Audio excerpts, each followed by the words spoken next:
There we are. And problem solved. Solved.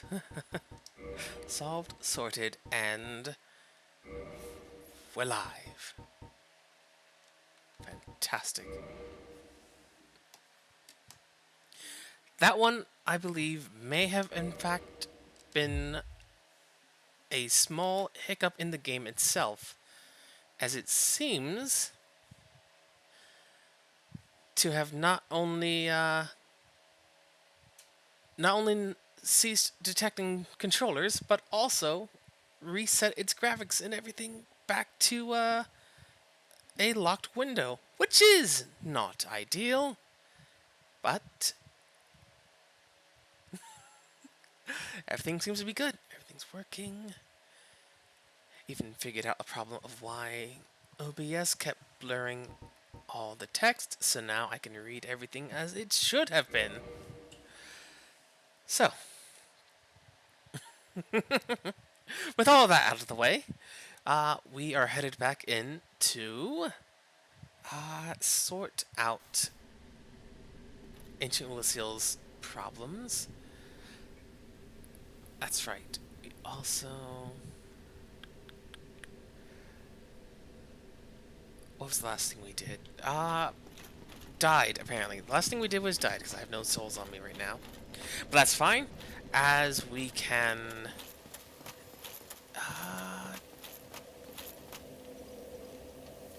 There's not a closer bonfire, is there? No, there's not. Okay, but that's fine. To summarize and recap,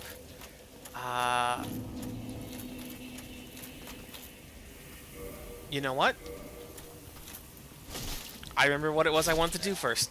Had things not broken like they did, I remember now what I wanted to do. So, for a vital bit of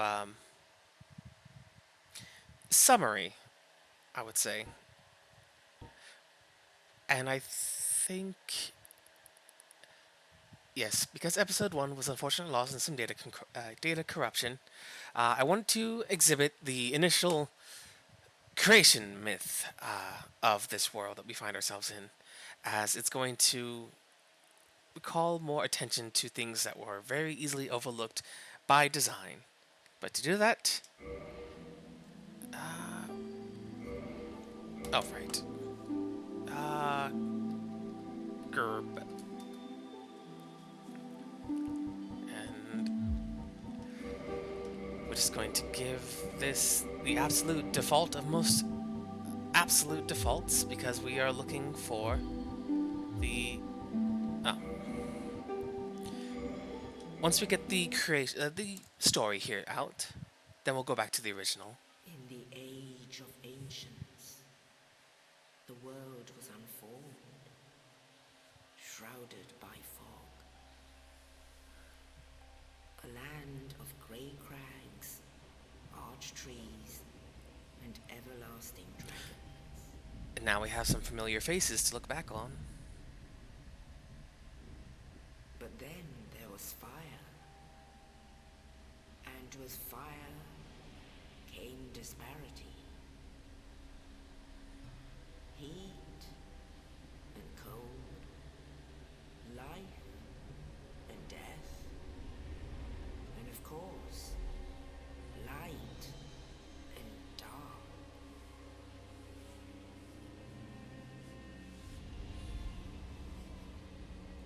Then from the dark they came, Capital D, dark. and found the souls of lords within the flame.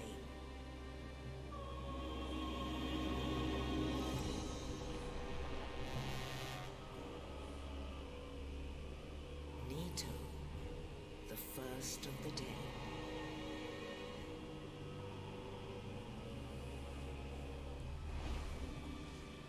The Witch of Izalith and her daughters of chaos.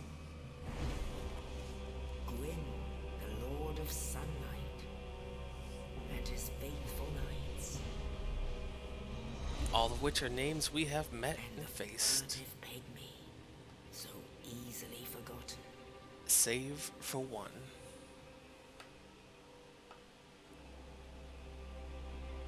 With the strength of lords, they challenge the dragons. Gwyn's mighty bolts gleamed upon their stone skills. Witches weaved great firestorms. Leto unleashed a miasma of death and disease. To be fair, it's one I still very much support super hard.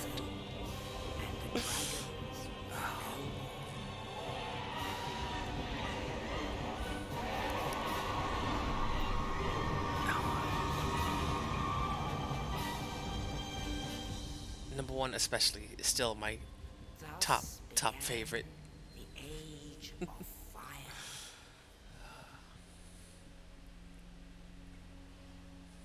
But soon the flames will fade, and only dark will remain.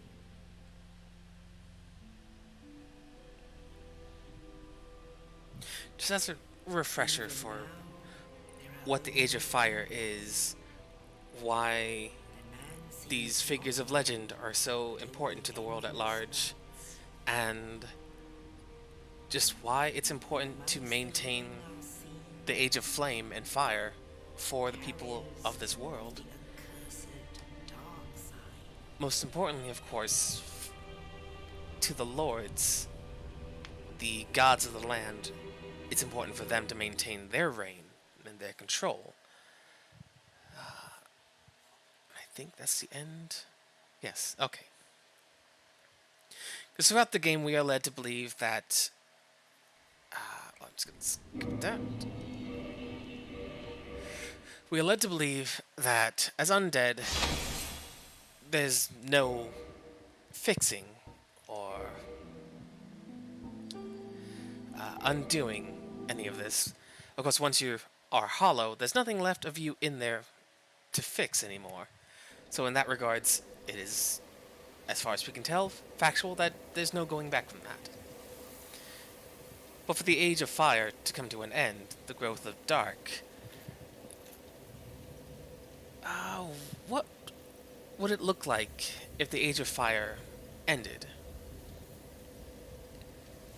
If the lords have control of the light soul, the witches have the life soul, the Nito and the dead, I guess, have the death soul. Where does mankind fit into all that? With the furtive pygmy, I would assume, as we're definitely not of the same ilk as the lords. We're not of the same kind as the witches, and we're most certainly not totally dead. So those things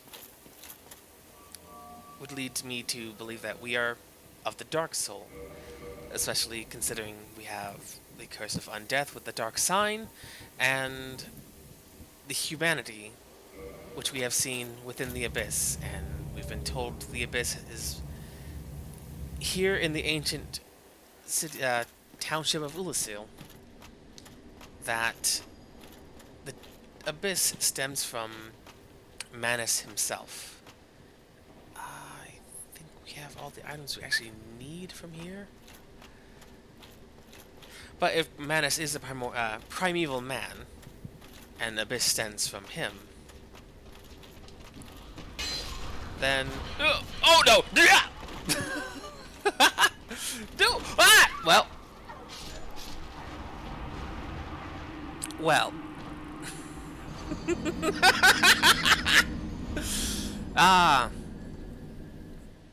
I may have panicked a little, and I now realize I do in fact want to be human for that final fight. That said, humanity is kind of dropping like candy around here, so it's not terrible.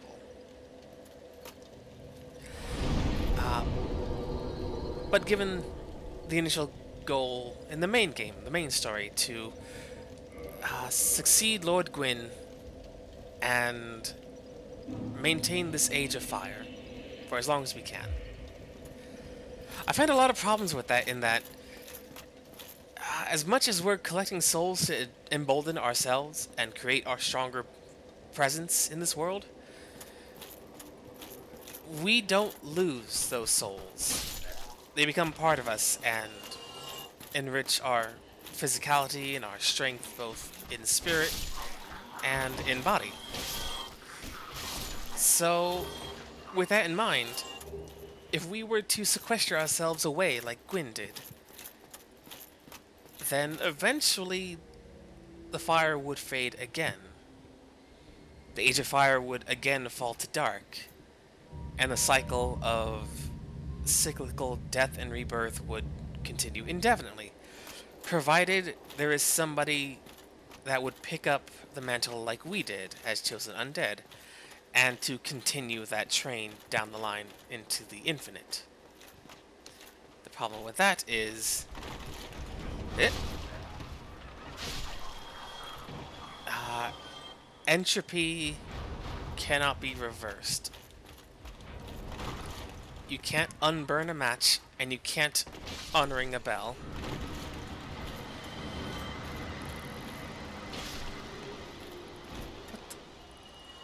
I don't know what that was, but I didn't like it.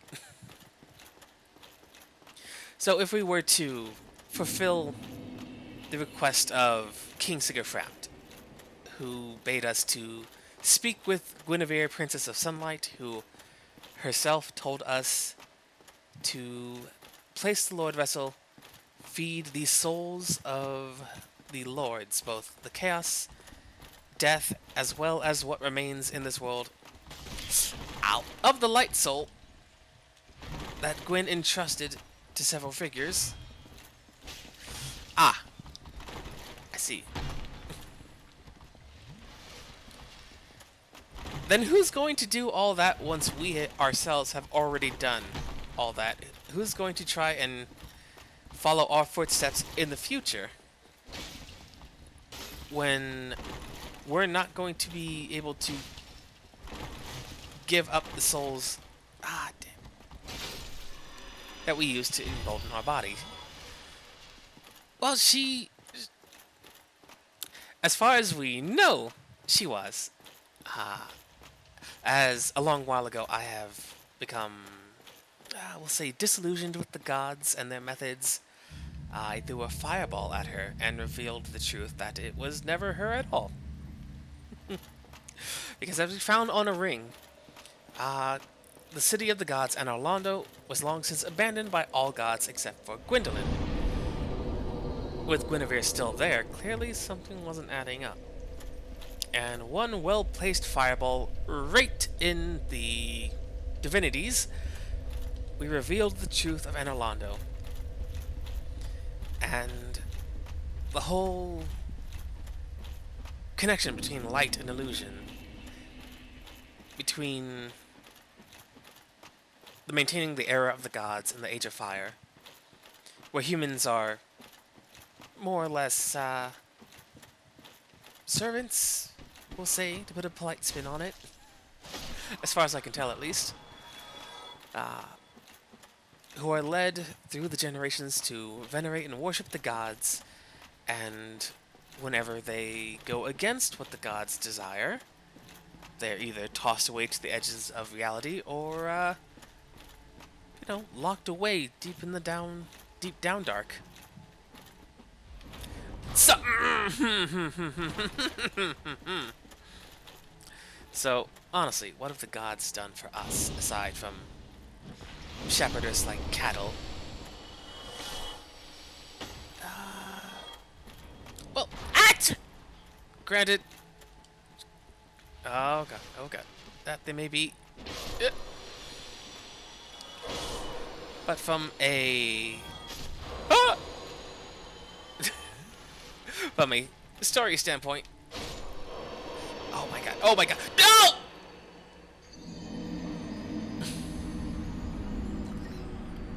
I should have just kept throwing fire. I just could have I just should have kept throwing fire. But that's fine. Uh, having the gods. That's not even it. Well, funny you should mention that. There is technically an egg around here, and I forgot I needed to be human again. Uh, as from the very beginning, which now unfortunately was lost to the data demons, we do have one single egg about our person. As was voted by chat at the time, as to who our chosen undead would be, there was one resounding answer that came above all else. We would become the notorious Big Egg. We are the biggest egg, and things have been going great for Egg. But it's fine. We're overcoming. This egg's not going to crack under the pressure. And, as such, I told you, I told you eggs have been dogging my steps for a long while, and I see them to be going even further. Oh goodness. But going, back to the inklings of if the gods are leading humans and undead on this fruitless, endless cycle, why not break the cycle? Why not choose a world for ourselves that isn't of the deity's design and take the reins of our destiny in our own hands? What's the worst that could happen? And the worst that can happen is that we find out what the world would be like without light, chaos, or death being pillars of creation that will maintain balance in the world. And I believe what we're looking at down here, with Ulasil being the way it is, with... You know what? I'm just gonna...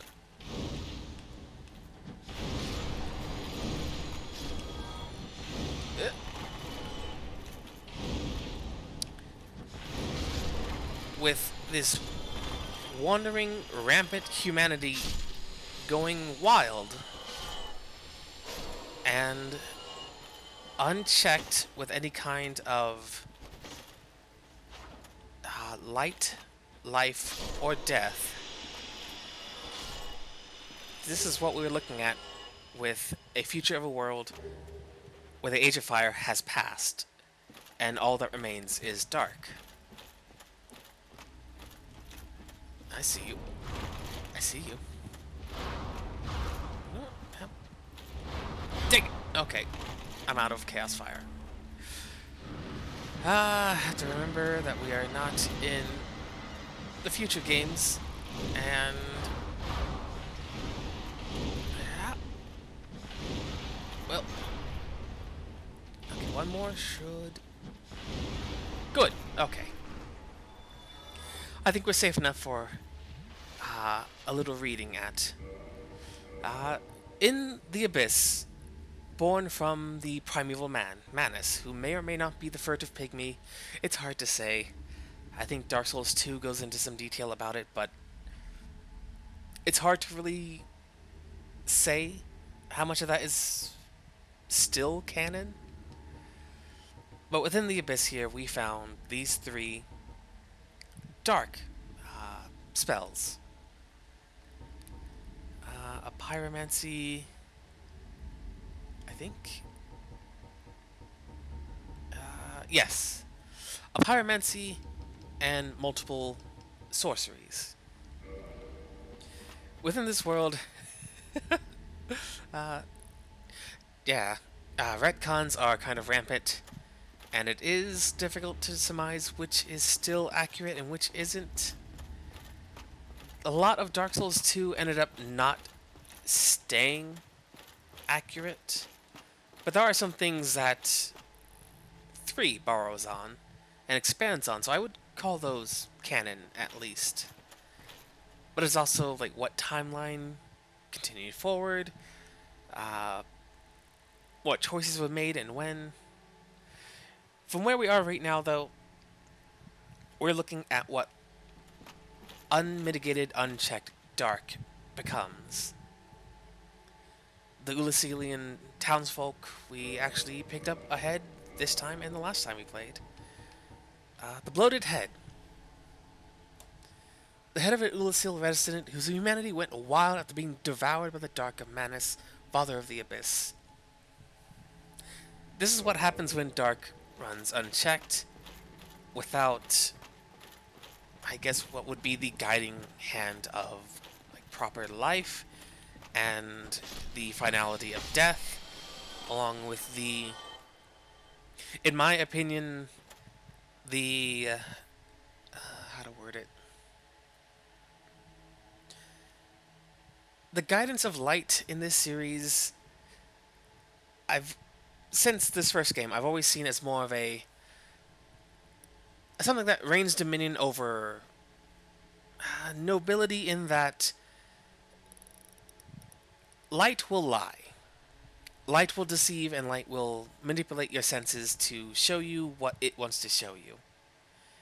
It's holier than thou. It is strength without uh, strength without truth, I would call it. If that the life soul is a reflection of the death soul, and vice versa, two sides of the same coin. Dark and light, I believe, must also be the same uh, duality.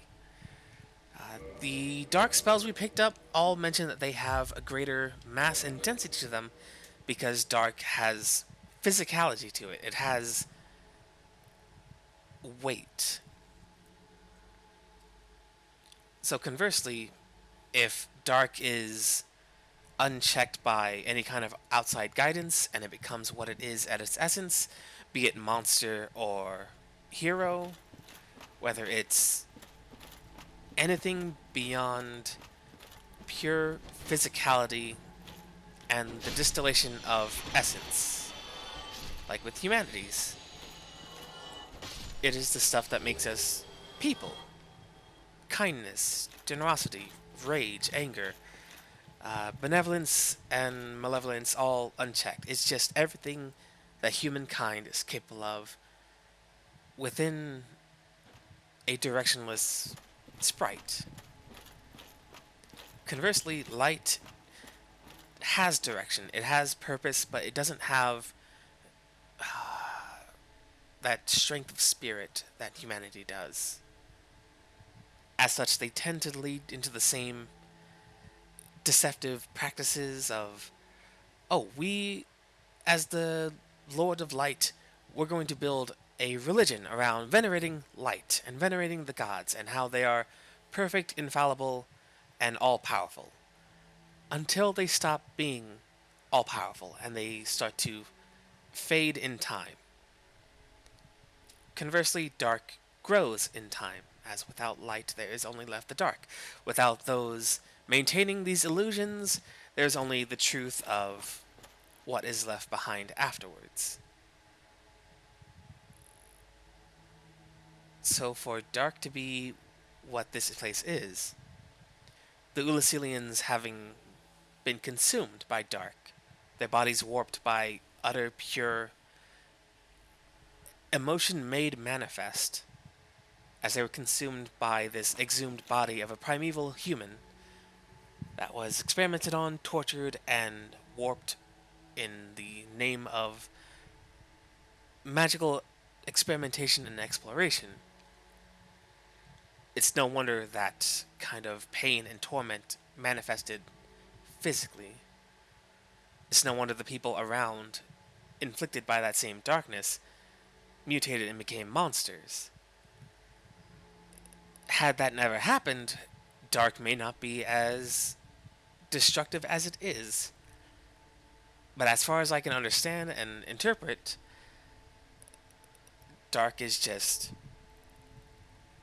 whatever fundamental base truth is within you will be made manifest physically in your body or what's around you.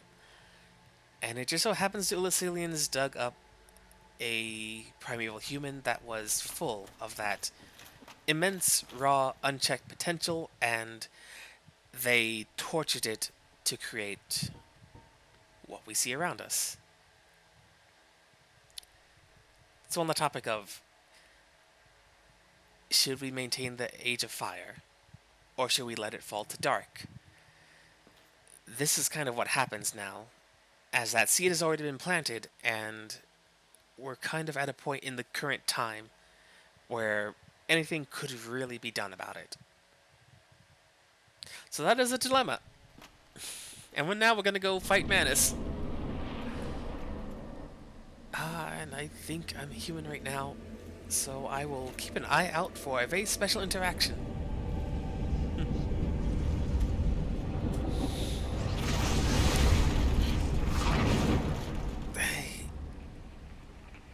And there's that creepy hand thing.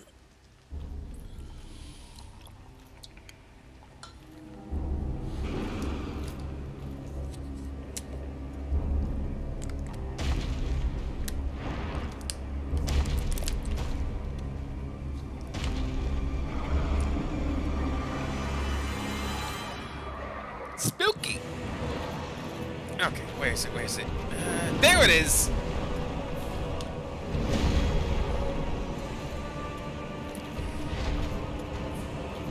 It's the first time, as mentioned, we found Artorias' shield. We found him with a shattered, liquefied arm. Sans shield! Ah! Okay. Okay. So, very highly likely this is the fight that that shattered his arm, and that was probably the move that shattered his hopes of winning. There she is. But this time, we have help.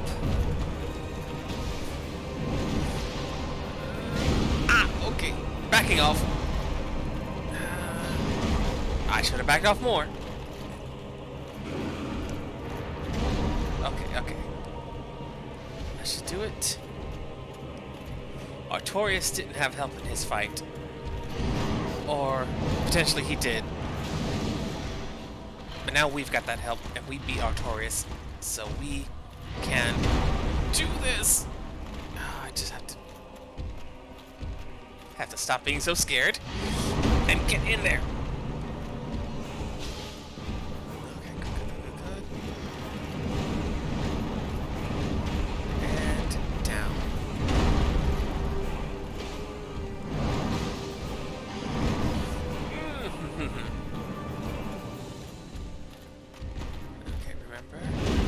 It'd be super cool if Sif would help a little bit more.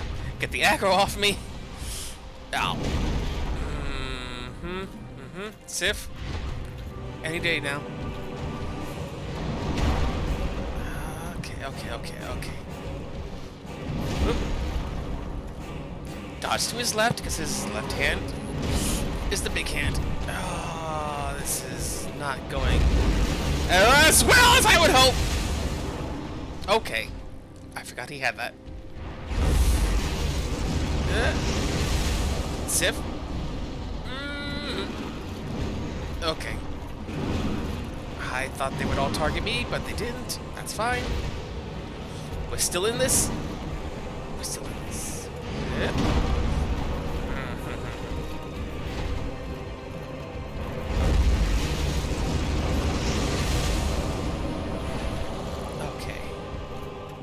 Also, a very fun note, the physicality of magic here.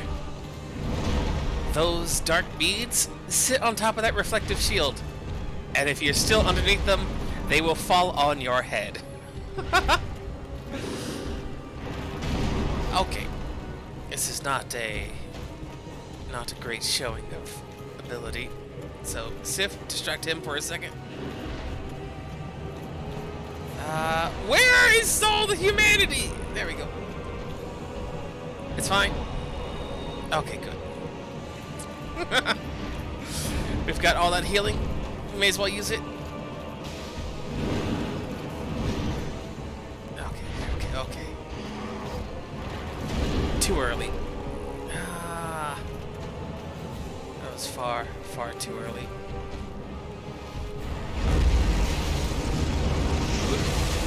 Oh boy. Okay. Ah! Okay, we got this. Just have to be patient. Not take that hit. Okay. 1, 2, 3, 4, 5, 6, and a big swipe.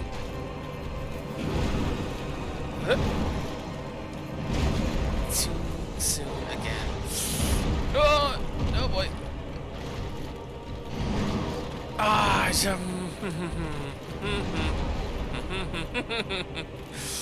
It's okay. We got this. Oh, hi. I'm really bad at dodging that hit. But it's fine. Just get behind his back. Okay. You know what? I should probably just put one of these on my bar.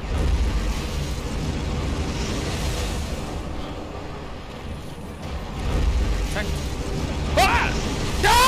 I forgot! Oh, I didn't die! Ah! Oh my goodness. This is terrible. Oh, this is terrible.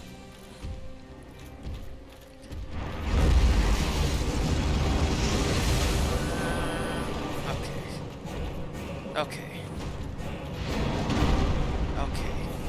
Patience.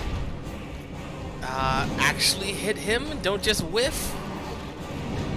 2, 3, 4, and 5. Okay. And then... Still too soon.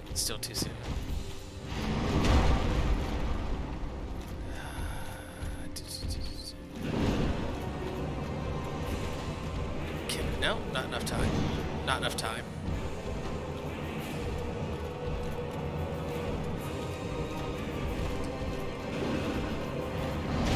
Ah! Nope.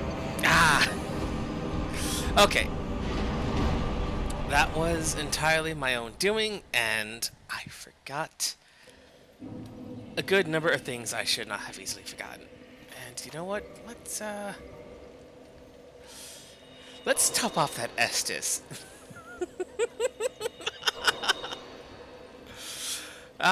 Apologies. But this time,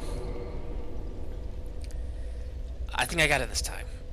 This is attempt number 4? I think. But with a little bit more.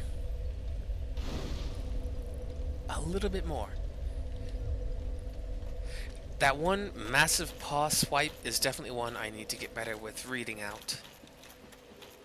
Because if I can dodge that, stay in close, it shouldn't be that hard. That front-facing massive orb blast, I think, is probably the most dangerous thing he's got. As I don't have much that can fight back against that. And I'm at the wrong spot.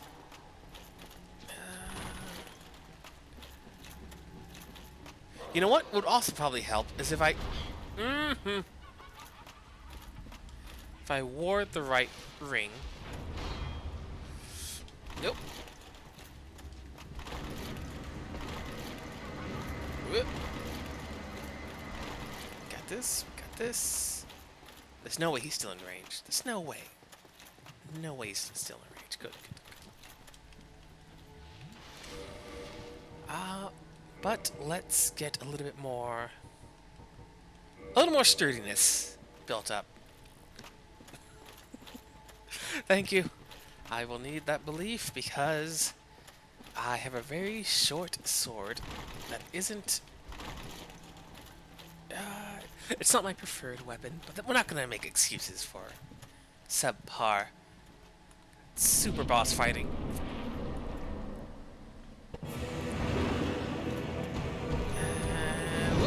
Okay.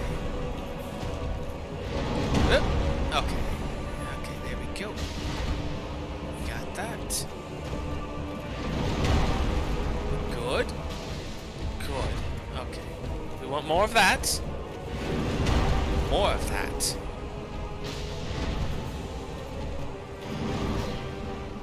Good, good, good.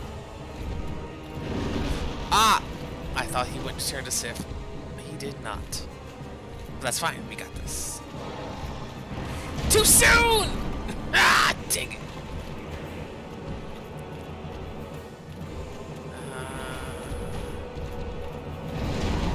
Okay. Okay. Okay. Sif, watch yourself. Should probably take it on this. Yeah. Good, good. Ow. And we got this. 2 free hits. That's no. Okay, getting better. Still not great.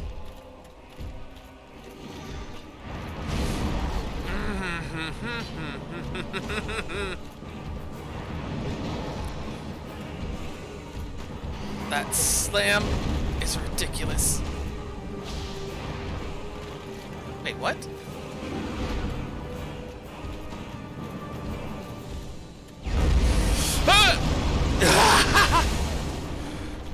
Okay, we got this.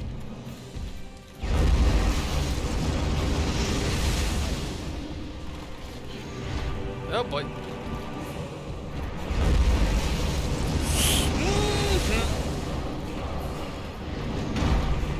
Okay. We got this. But we got this. Ow. No! Okay, that might be death. No. Okay, it's not death. Sif? Little help? If you'd be a deer? Where was Sif? Dang it. Okay, we did better that time, though. We're learning. And we are not going to make the same early jump off a cliff. We took a lot of unnecessary damage. We lost some Estus.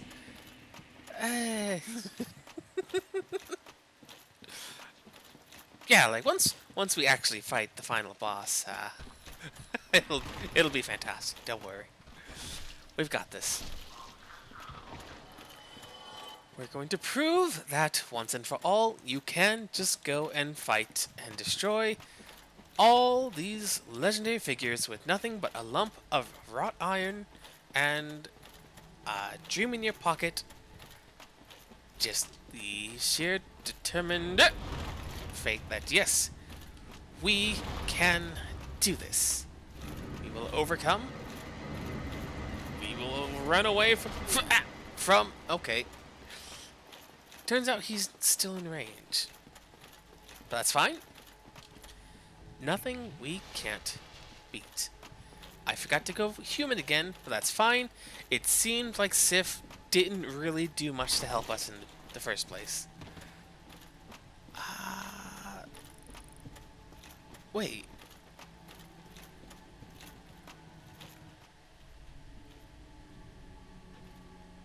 Ah!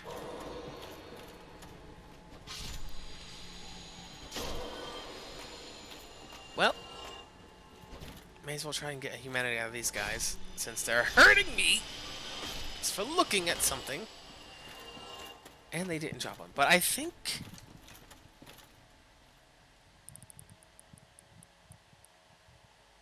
you can see Manus down there.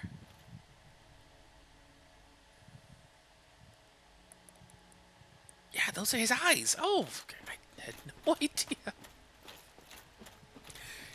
It's nice of him to wait until we walk through this fog door before he grabs us.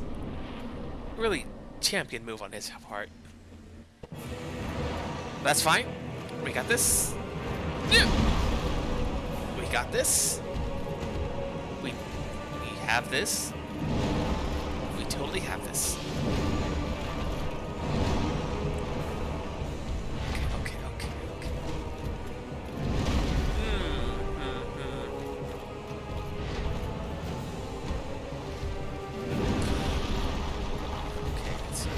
swing. Another swing. Come on. No. Not so great. Okay, but it's fine. It's fine. Not so great, but it's fine. Maybe I should put on the Claranthe ring instead. Stamina seems to be much more important. That said, not taking full damage of that is nice. Yep. Okay. I think Claranthe might be a better option. Taking less damage is nice, but you know what's even better? Is not getting hit at all.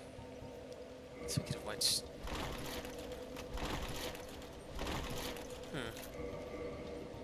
What if we took off our pants? No? How about gloves? No?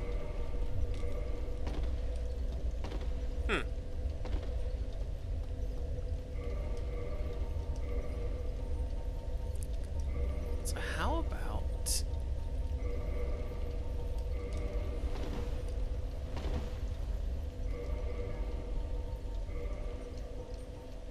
Taking less damage is fantastic, but what if... What if we went in as light as we possibly could? His spells still do magic damage, I believe. So what would give me higher magic defense? Negligible. So, what would be fun what if... Is that the same weight?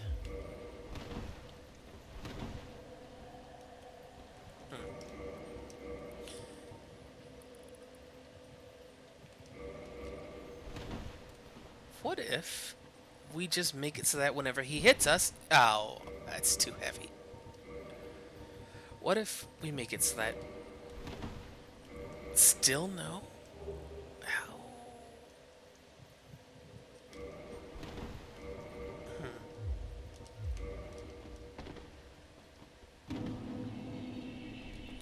Okay, so... Just for fun... I feel like it wouldn't be as overwhelmingly detrimental if we make it so that his hits don't really stagger us as much.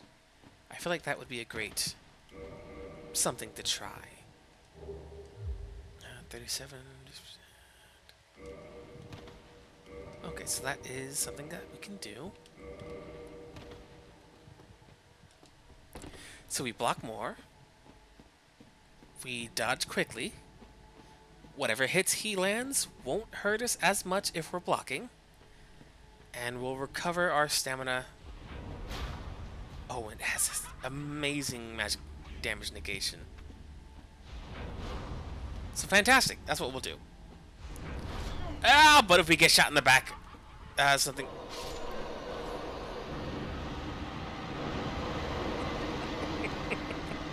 It's fine. Oh, I feel like getting experimental with this. Up until now, we've had a very idiot-proof build of hit them with the sword really, really hard. So I feel like we have a very good chance of doing what we need to do if I just don't get hit. We just don't get hit, right? We're learning. We are learning, and we are planning, and we're executing that plan with the utmost proficiency. And we shall do it in style. I forgot there was a guy behind me. That's alright. He will be on his way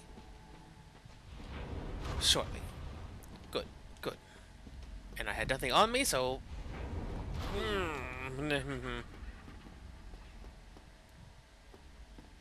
I feel like Estes used to heal more. I feel like a +5 should heal more, but I might be misremembering how much each game's +1 gave. That's fine. As what we're gonna do is not get hit. We're gonna dodge like crazy.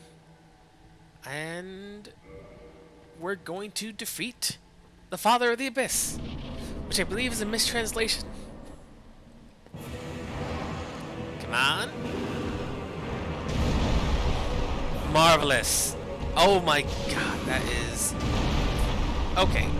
Just don't dodge. Just take the hit. Take the hit. Okay, that's not terrible.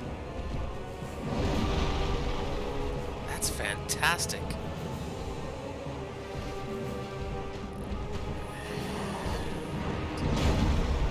Okay, see, that's a shield. That's the shield of legend if ever there was one.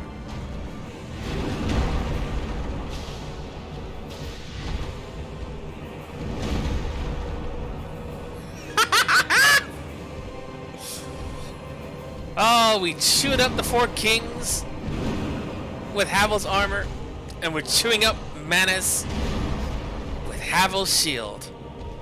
Full circle.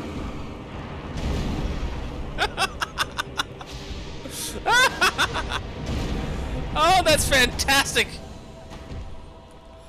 Hello, Manus. Oh, I'm sorry. It's not your turn to hurt this time. This time, it's my turn.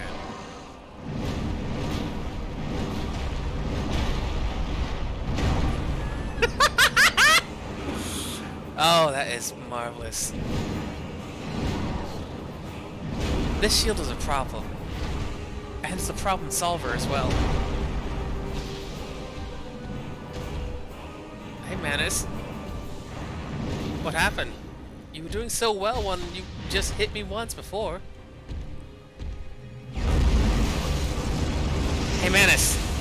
You missed.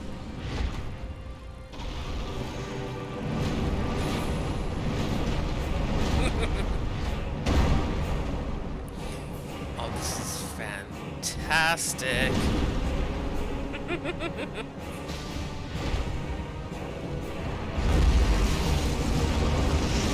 Okay. You know what? I deserve that. I got a little too big for my britches. But it is a... Oh. That is a problem solver. So this will still be handy, because you still get hit by your head and on your back, which, if I'm not right up under the Grundle, he may not be able to hit me, depending on how far out those beams come from. But still, that is valuable information to know. Because it means that, yeah, I don't need to ever dodge, so I don't need to try and calculate when is the safe time to dodge on that big fist down drop. Which is good, because as shown, I have missed that dodge every single time. Oh boy. Ah, oh, that little jerk. Okay, but it's fine though. Because I think we've fallen onto a good strategy. Just block everything he does, and doesn't the shield have a special ability?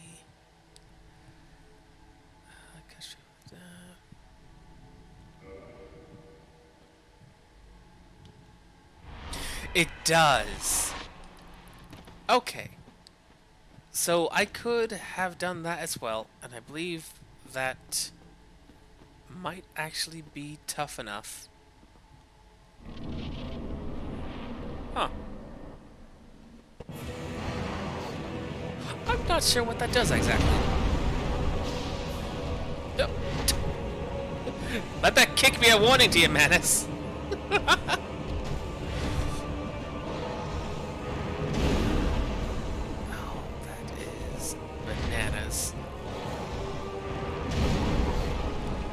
It's ridiculous. It honestly does not feel fair to ignore all his attacks except for that one that comes from above my head. But you know what? That's alright. A win's a win, and this egg is not going to crack to the powers of darkness. And even then, he doesn't even hit all that hard.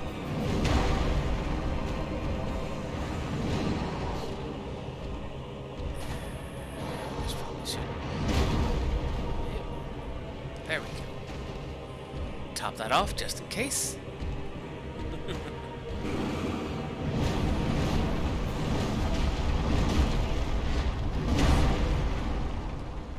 That really doesn't hurt nearly as much as I thought it would. It still hurts, but not as much as that.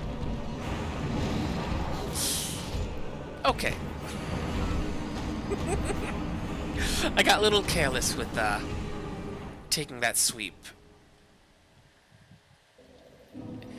If I'm too close, that sweep knocks me into the air, and that opens up to the whole combo. So watch out for watch out for the uppercut. Avoid the ring blast. Everything else should fall into place. And why did I come this way? Why did I come this way? This is not the way I should have gone. Oh well.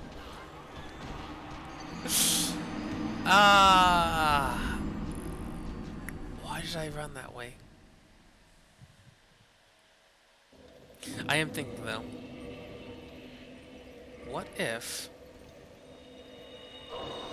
we brought Sif with us? Because every other time I kept forgetting to undo our hollowing. And by the time I realized, it didn't really matter. I wasn't going to turn back. That is definitely something that I have to get back in the groove of remembering. Because it's a lot easier to undo hollowing in every other game. Except for maybe 2. In which it's just annoying to have to undo it. Because every time you die, whether it's from an enemy killing you or exploring the zone, and sometimes the zone just says, nah, I think not, fall into the goop,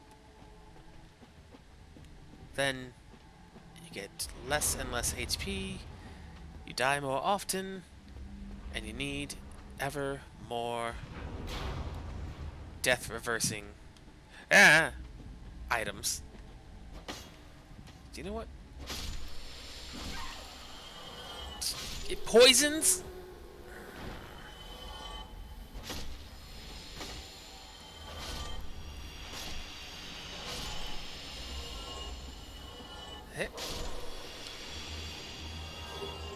Because I could do with a few more humanities, since I'm eating them like candy in here.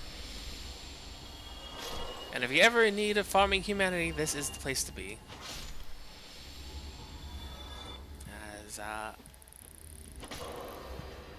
evident how they're just handing them out like candy. Yes, it's going to work this time. We'll have Sif as a distraction as well, if she decides to engage. I've never known this Sif summon to be so cautious. Why is Eggy kind of thick? Because we are the big egg. We are the biggest egg that could possibly be.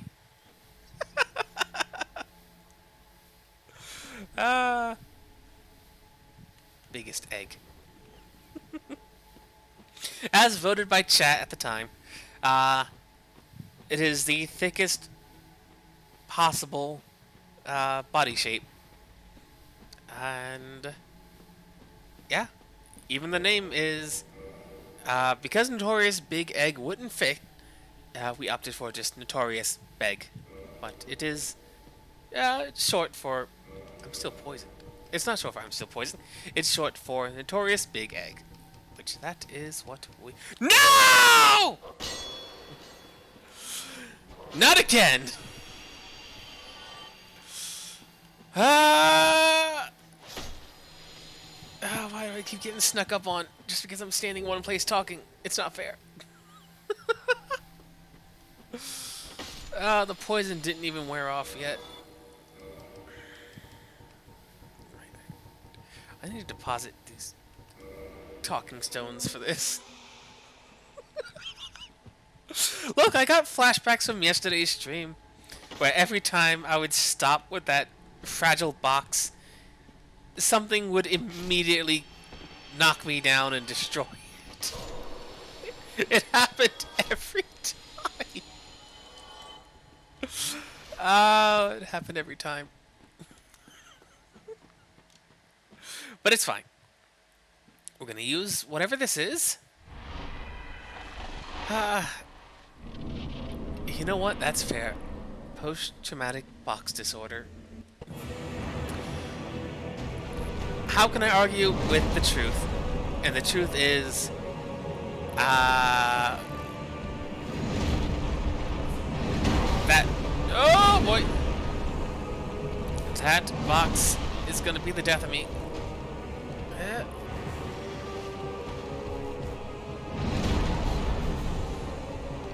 Why am I taking more damage from him?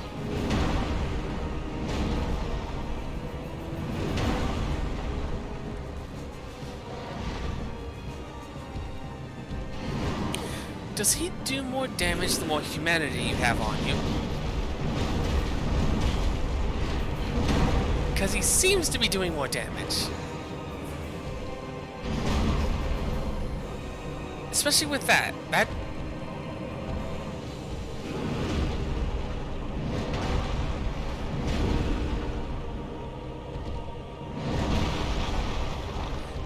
Those hits weren't doing damage before, but now they are. Unless... Durability 0! That's why it's... Okay. That's a new wrinkle. A wrinkle I did not anticipate.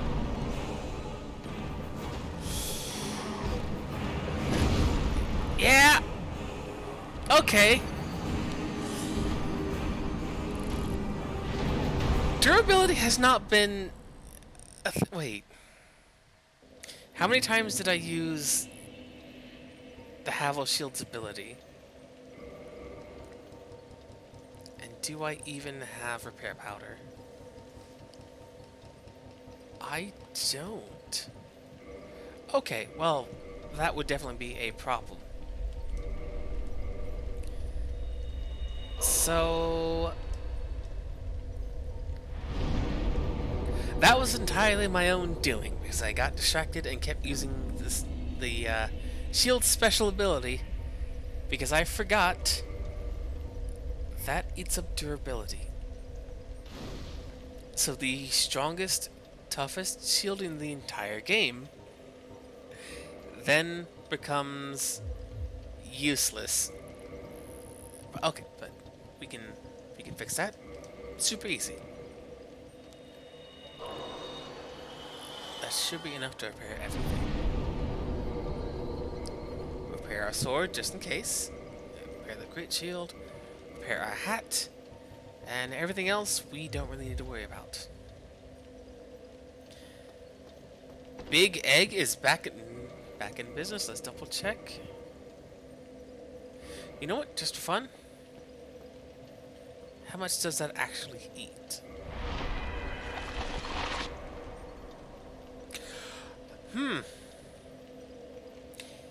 300 durability.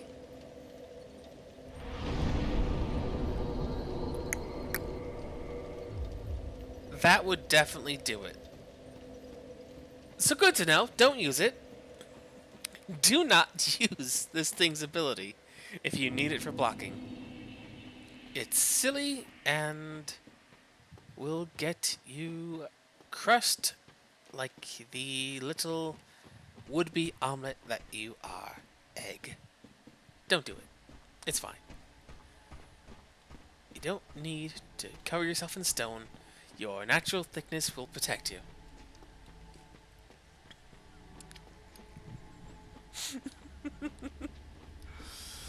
That's what they say. Just don't get cooked. Okay. So jump down. Okay, good. Ah! Okay. I. How does he keep getting that one shot on me? How does he keep getting one shot? He shot 3 different things that time. That's fine. It's fine. We still have plenty of humanity. We got this. We are a strong egg. We are the strongest egg. And we now have a shield that will defend us. Sif, come on. There we go. I definitely feel like this is the one. This is... Okay. You know what? I'll just stop dodging. I'll stop dodging entirely. It seems like every time I try to dodge, I get tagged.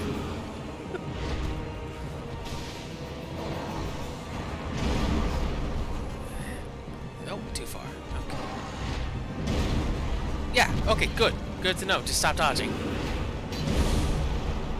And don't get caught mid-swing.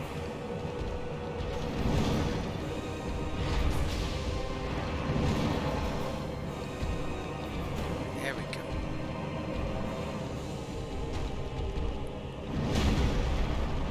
There's just something about Remastered Sif. She's a lot more cautious and passive than the base game Sif.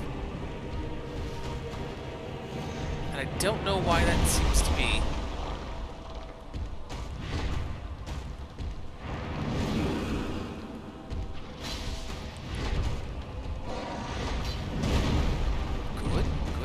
Good. We got this. Just take it easy. Have patience. Don't get cooked. Don't let him get you caught in his rhythm.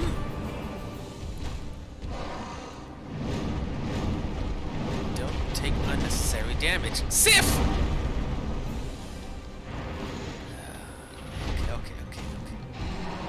Waiting for... No! Okay. Gonna cast a spell? Ah! Ah! Okay.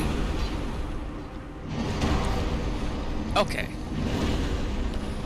The front blast is a little faster than I had expected. But that's fine.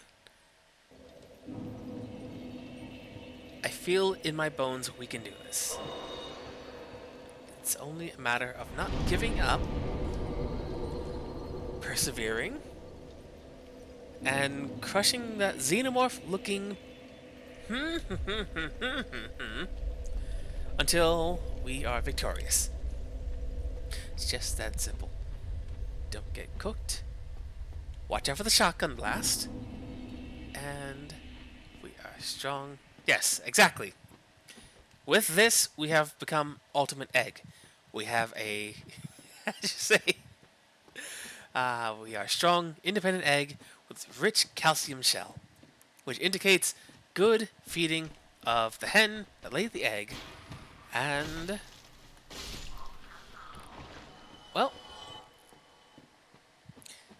we've got what it takes. We have what it takes. We have the strat. Just don't get hit. Block everything. Stop trying to dodge. I just need to stop trying to dodge, because every time I try to, I get tagged. And this guy. Come on. Come on down. Don't poison me. Good.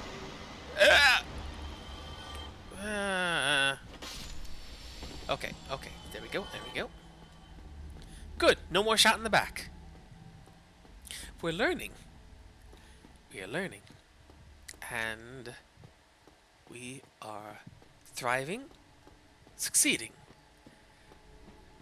Which, again, this whole point right here which we haven't seen much of in the rest of the game up until now. And I knew this was going to be a big fight, which is why I saved it for starting off on its own thing.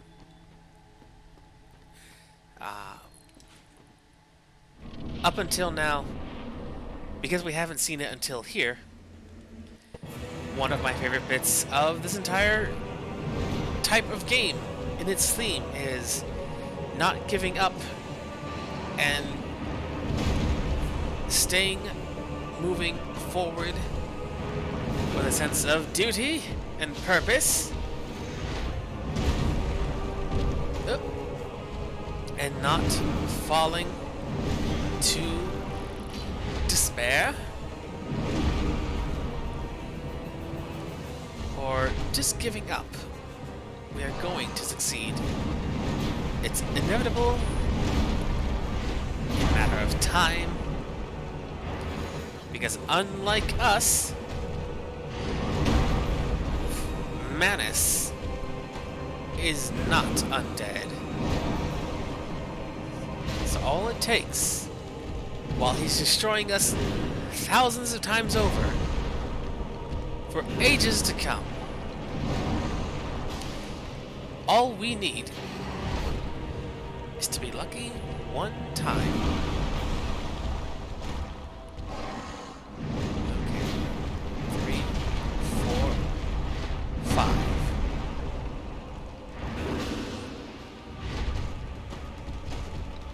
Eventually we'll wear him down. We'll learn all his moves. And once he is totally broken and defeated, we will destroy him! And there will be no return. Ah! For him!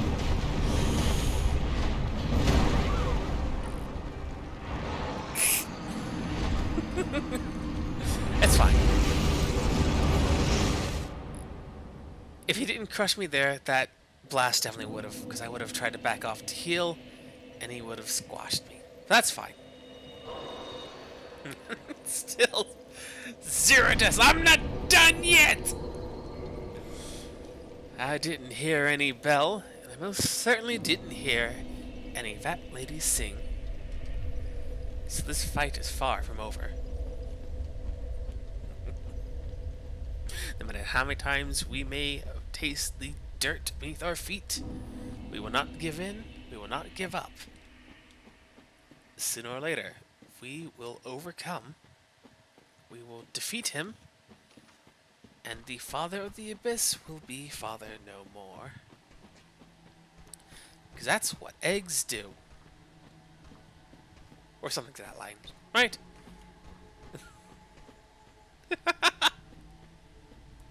Though it is also important, stay hydrated, especially when it comes to pop.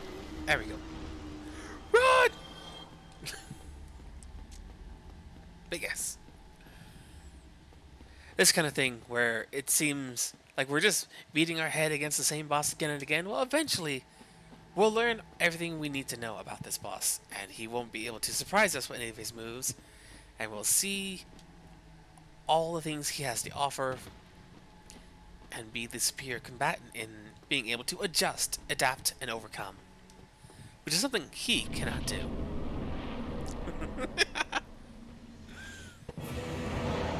But it's fine. We got this. I kind of like this shield strat. It seems to work so long as we don't get caught up.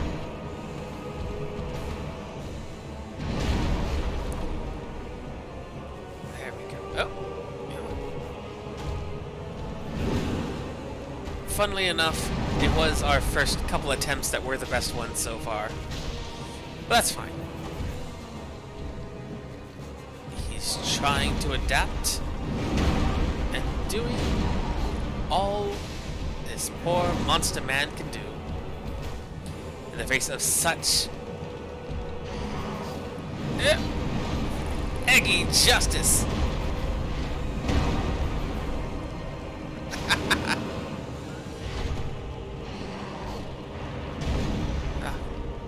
got this. Oh, yeah. We got this. In fact, I feel like he's going to start blasting us pretty soon. With how hard we've got this.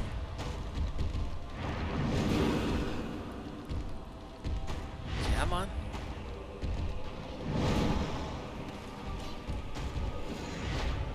Now we might need to hit a little more before... There we go. Okay, I think that marks phase 2? Or at least his ability to now shoot us with magic. Okay, good to know he can reach behind his back. Okay, good. Don't get greedy. Don't get greedy. Sif, if you want to help out, now would be a pretty good time too. Okay, we got this.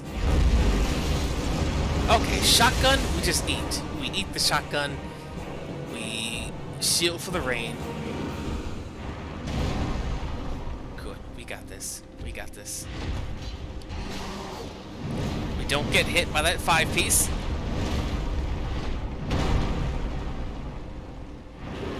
We take the opportunity to heal. There we go. Okay. And then there's no follow-up for that. Okay, okay.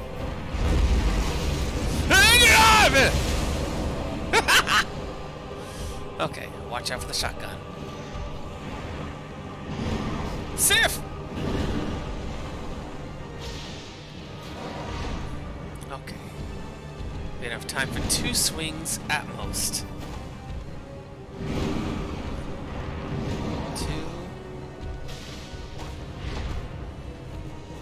Come on, Manus. Nice shot. But not nice enough. Atta girl, Sif. We got this. Big slam. There we go. Okay, that's big upper. Good. Big slam. No follow-up. Okay. We've got this. That's a 5-piece.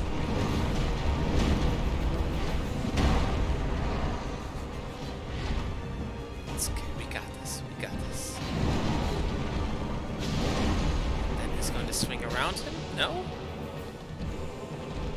I should have got greedy. That would have been the end.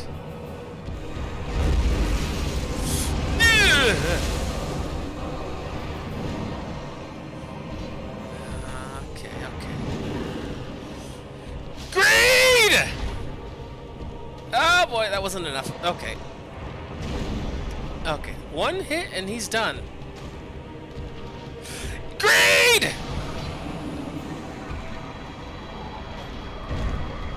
And there we go.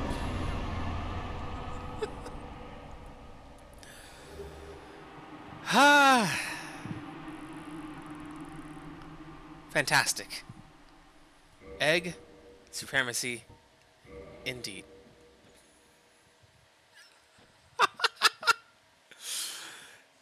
Once we learn what he can do and what he can't do, what's safe, what's not safe, then we can... Oh.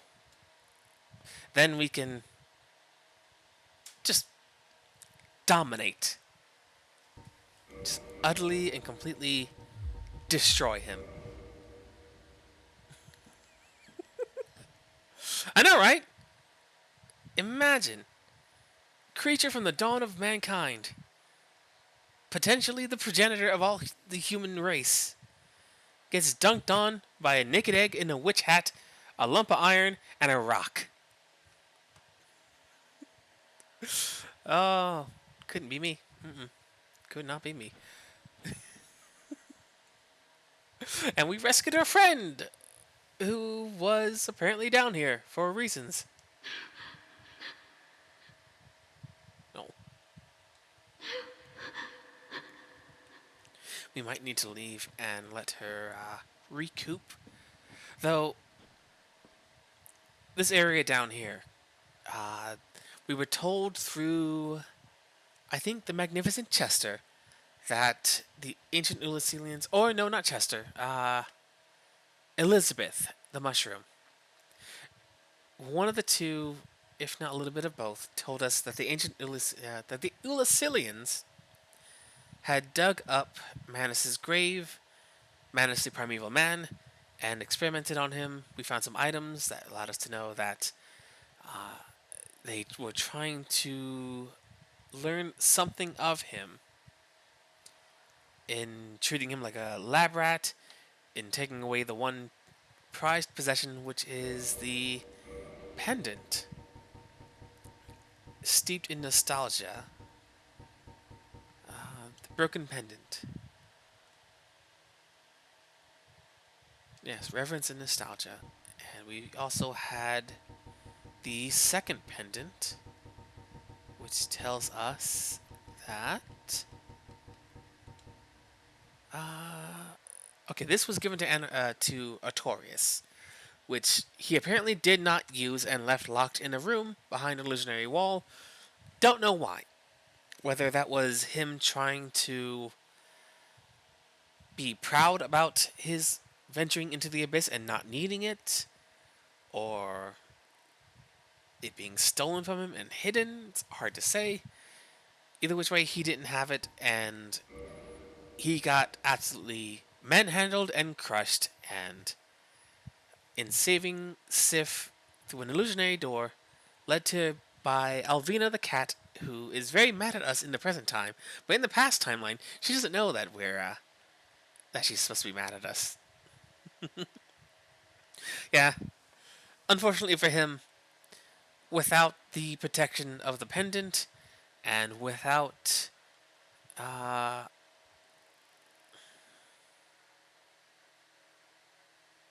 no, he would have had to come down here with Sif. For Sif's summon sign to be down here, she would have had to left that.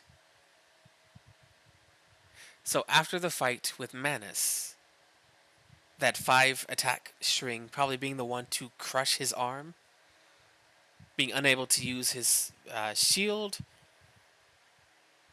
climbing out of this somehow. I can't even see where the entrance was. Making his way out of the abyss, leaving Sif behind with his shield turned into a protective barrier, being overseen by Alvina, who may have erected some defenses herself, hard to say. We find him on the outside, devolved into madness, overcome with the abyss, into a snarling, slavering beast, still, even in that monsterized form, being an immensely powerful warrior.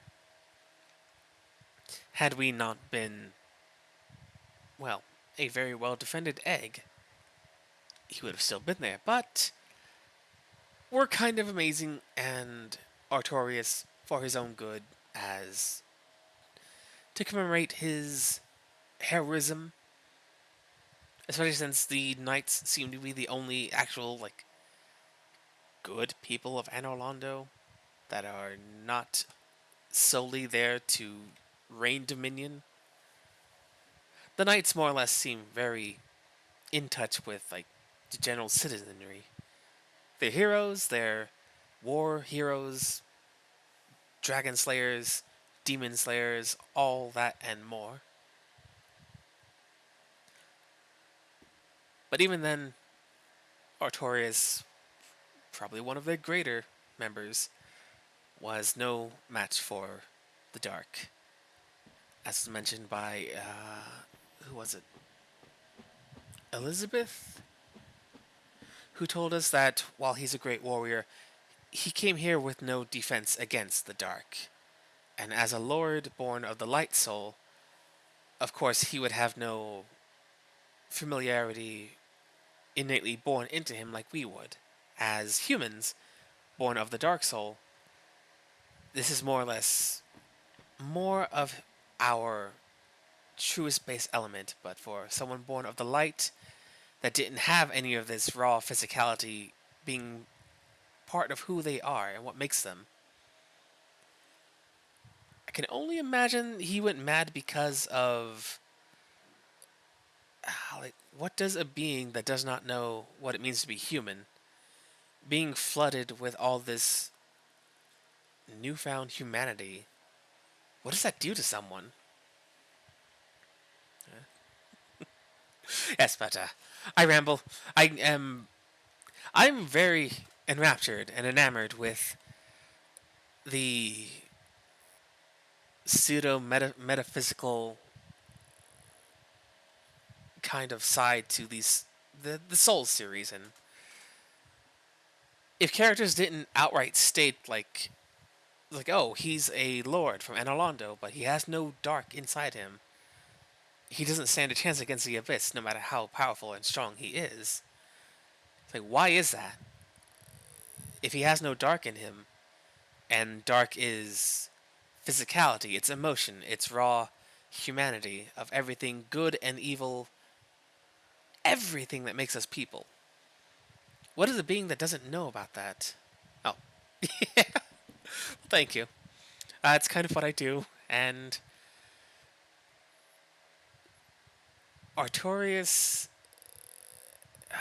he was probably in the early stages of being consumed by the abyss, even though he was literally dripping with the stuff.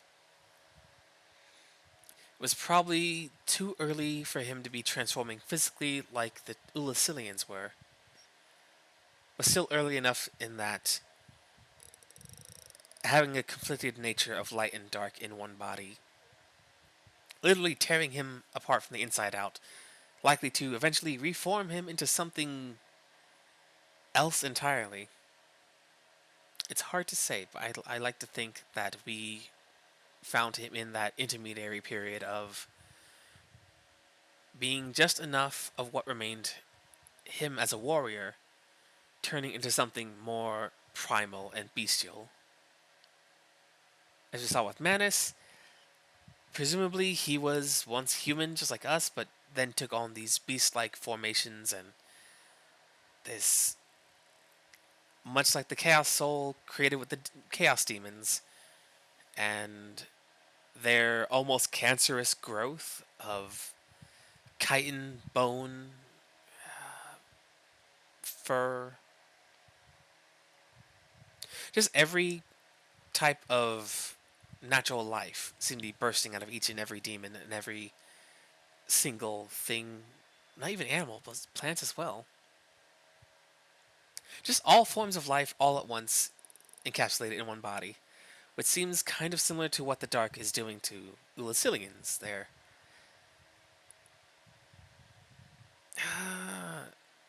The Chaos Soul, like, the demons seem much more cancerous in their growth, in that it's unchecked, uncontrollable, and they don't seem to have anything in regards to similarities between what came before and what they become after.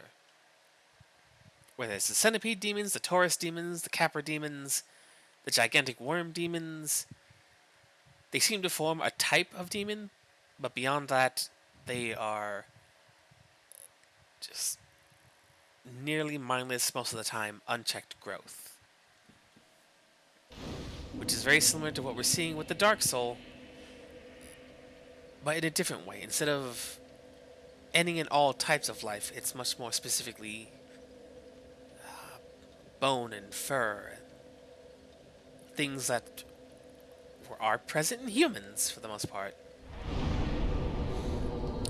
Even Manus's tail, like there is a primordial tailbone, so there would be something there to begin with, and this is very much the grave of primeval man. That for some reason, at some point, he was buried here, and then they exhumed him, and then he somehow ends up here once again. Let's see if we can find out more. Nothing. Maybe we have to exhaust the dialogue. Do we have to relog or something? No. Maybe. I don't quite remember how this interaction is supposed to go.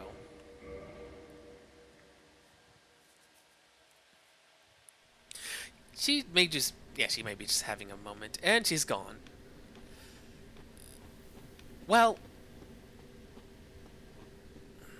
where might she have gone? You know, we'll talk to Elizabeth and see about what to do. Oh, we got a level up for this. So let's get more in faith.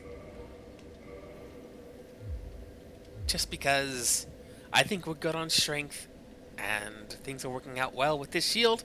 So we'll just run around as Naked Egg for a bit. Let's see. We shall go to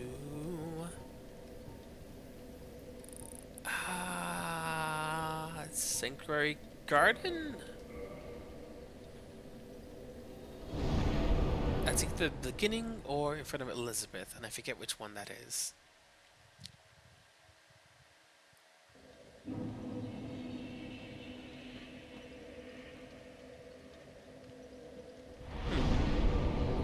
So what is the sanctuary? This is where we first showed up. So the sanctuary might be... There we are.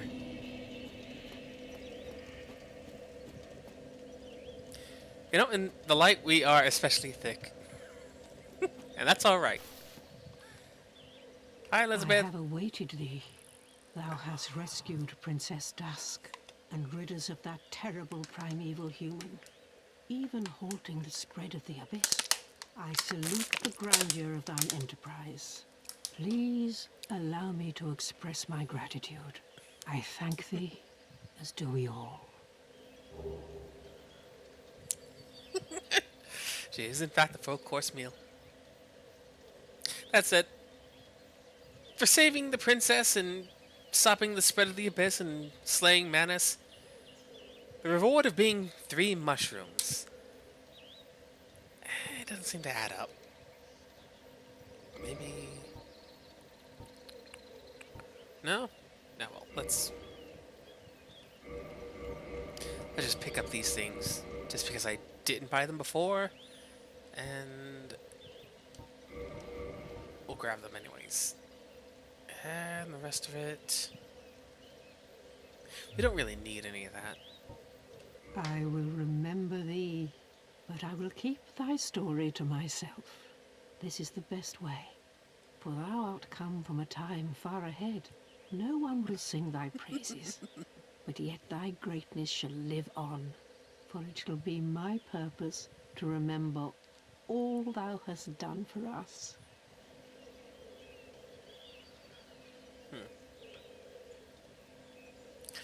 From our own timeline, the only places we see great big mushrooms like Elizabeth is in the Great Hollow, headed down into Ash Lake, which is probably where... I mean, it's certainly probably where these mushrooms came from way, way down below. Where she ends up in the future, it's hard to say. I don't know in the slightest. That said, yeah, we now have confirmation that not only are we in fact the one who traversed the abyss, but that also Artorias never did, even though legends attribute that to him. Turns out they were always talking about us, and we just wouldn't know about it till now. Was thine eye glancing hither? Thou needst not hide thy wonder. I am a mushroom, after all. What does that mean? May the flames guide thee.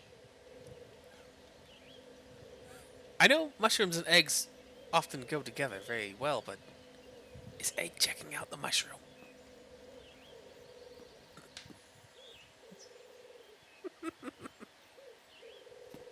That's alright.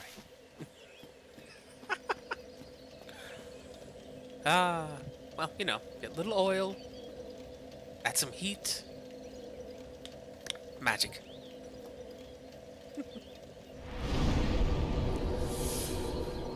I don't remember where else. Dusk might show up where she originally did, down in the Darkroot Garden. I don't remember though. But before we leave, we have something else to take care of. And that is... Uh... Wait, where is it? Oh, we should probably... I'm sure it's fine. The last thing to take care of, aside from some optional fights, is to kill some time in finding Calamite, which I forget now where that was. I think it's on the opposite end of here. It might be outside Artorias' room before you cross the bridge. Which would be... not the dungeon, not the chasm, township. Which, as much as I want to get Calamite's special weapon as well, I don't know if I can physically reach it. But we will find out. And I will do my absolute best to try and grab that dragon by the tail.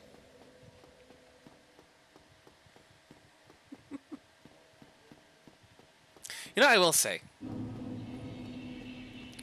remaster or not,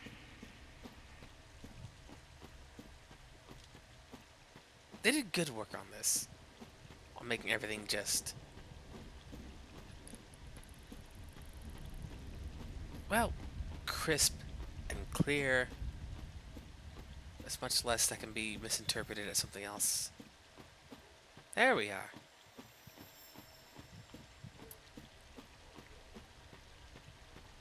That said, they did make a tweak of the bonfires where they're not as weirdly chunky as they used to be. Yeah, they didn't break things too bad. The bonfire animations, I feel like one of the ones that did get a little messed up, as they're supposed to be... they're supposed to be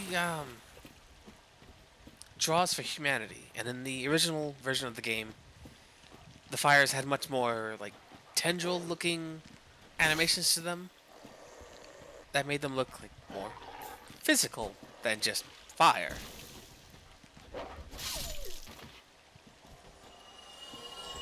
Which I enjoyed a lot, because it looked more like, oh, wait, I never looked at the soul.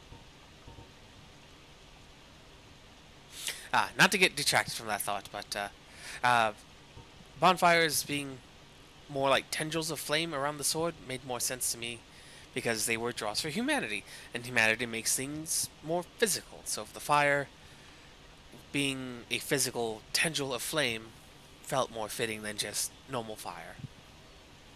Which, now that we know for certain that humanity mixed with other sorts of magic makes it more weighty, more dense, now I can talk about how pyromancy, being an extension of yourself, a piece of who and what you are, being a weighty flame, has a lot of that self-same physicality to it.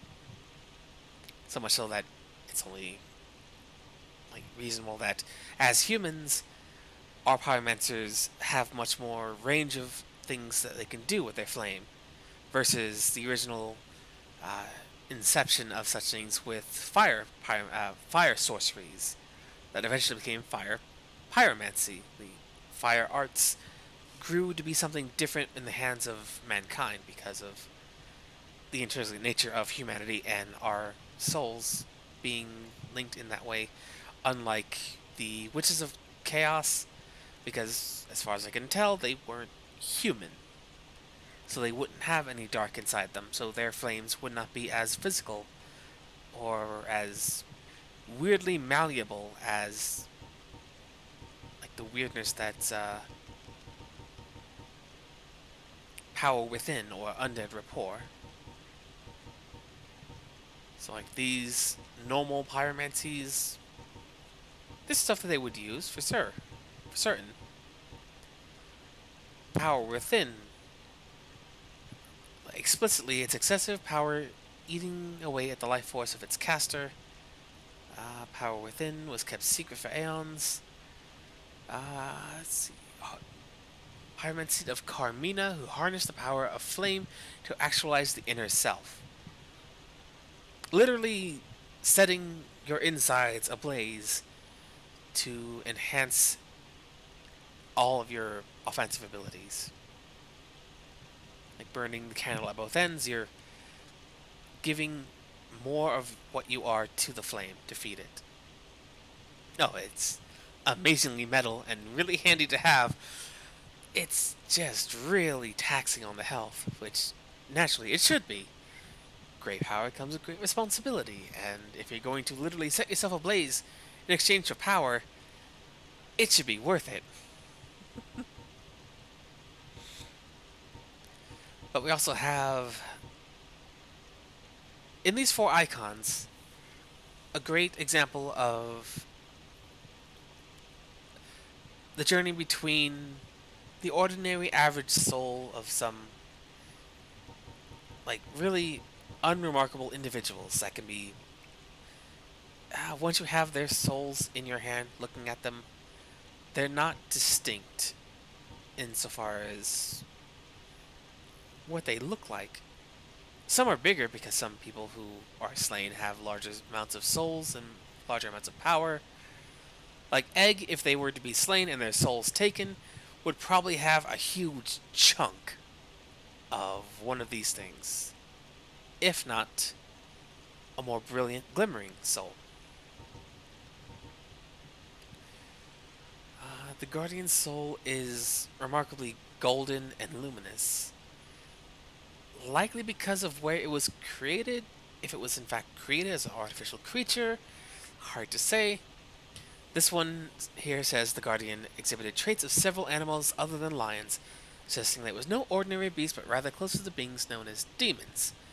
Demons, we know, were born of uncontrolled, unchecked growth from the bed of chaos, which at this point in time, if demons exist, then we are already past the point where the Witch of Izalith tried to replicate the first flame.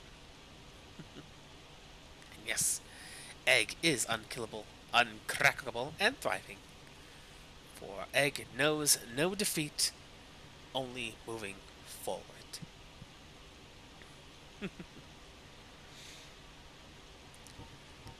But chronologically speaking, if demons exist, this is after the failed replication of the first flame and the creation of the Chaos Soul. And the Soul of Artorias, which we have here now, originally it should be this golden, not quite as gold as this, but very light golden soul. Like, actually, we didn't kill Ornstein's second in this playthrough, so we never got to look at his soul. But he does have a soul that looks like other bosses from the base game, compared to Artorias' here, which is very much corrupted and like inseparable from the dark that is infecting and spreading across his soul. Compared to Manus, which is a pitch black at its core. It looks like there's a humanity inside. But for the most part, it is completely enwreathed with darkness. No light soul on the inside to shine. It is completely and utterly dark. Soul of Manus, Father of the Abyss. This extraordinary soul is a viscous, lukewarm lump of gentle humanity. Ancient Manus was clearly once human, but he became the Father of the Abyss after his humanity went wild, eternally seeking his precious, broken pendant. In fact, I'm glad it's here placed next to the humanity sprite, as it very much does look exactly like this at its core. A lump of humanity. Very fitting. But for this to be here the way it is...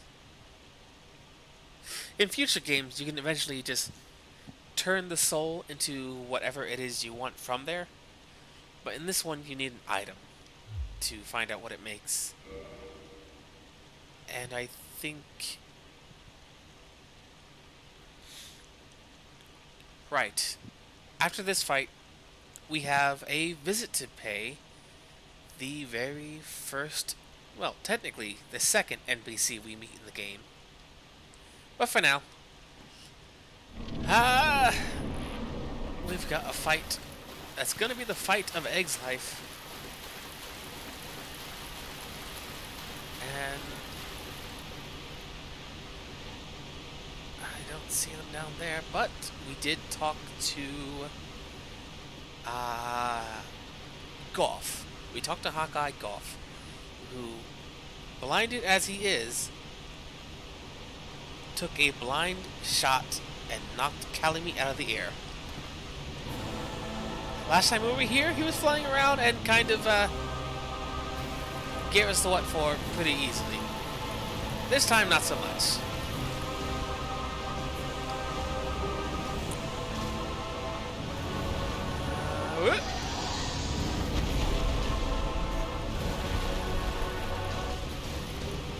Souls. Look at that eye of his. Ah.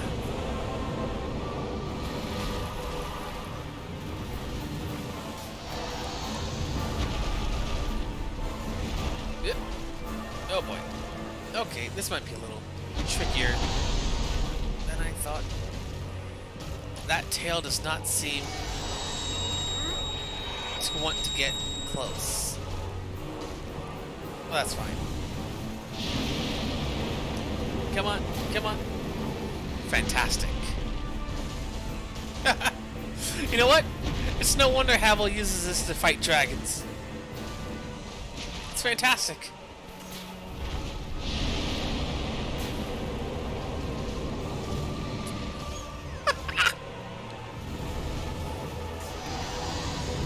I don't think I'm getting that tail of his, though. Oh, maybe there. Nope. Or if I do, I have to be a lot faster. Ah.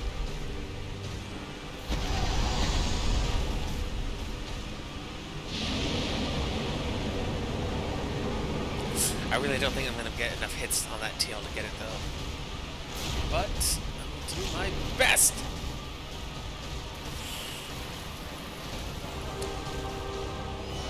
Maybe if I had the Zweihander, I'd be able to reach it, but I don't think I can. Not with this weapon.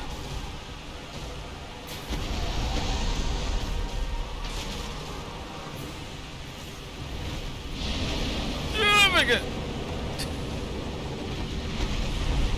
Look, he might be a beautiful obsidian, one-eyed monster dragon. But we also need to finish the job.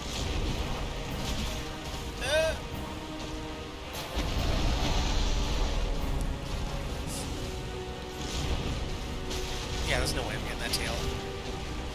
I'll have to save that for another playthrough when I have a weapon that can reach.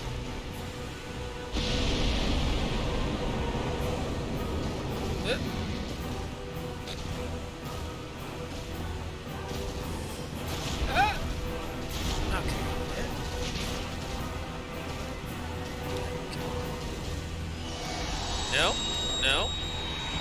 Dang it. I'm just not fast enough.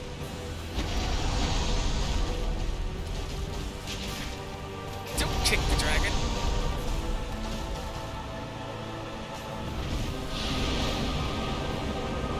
He missed. That one didn't go. Ah!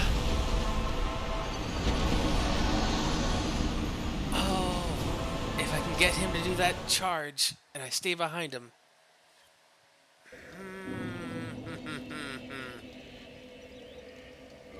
Okay, clothes going back on for now, simply because I have an idea. Nope. Wrong stuff.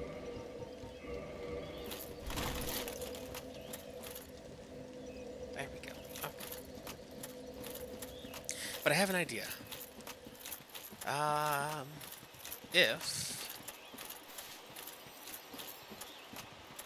If we wait, I didn't sit down at the other bonfire. That was my mistake. If we can get him to do the charge, sneak behind him or dodge behind through the charge, not get tagged, he'll immediately do the tail slam, and that'll give us a good shot at cutting off his tail. Because it would be it's just a real shame not to get that item. Plus, we handled mana so easily. We're ahead of schedule, if there were to be a schedule. Calamite, just killing him would be... It's simple to just kill him. We didn't seem to have too much trouble in tagging him with the sword. But just killing him is boring, and I want to try to get that tail. What kind of adventurer would we be if we didn't try to go and be a little extra?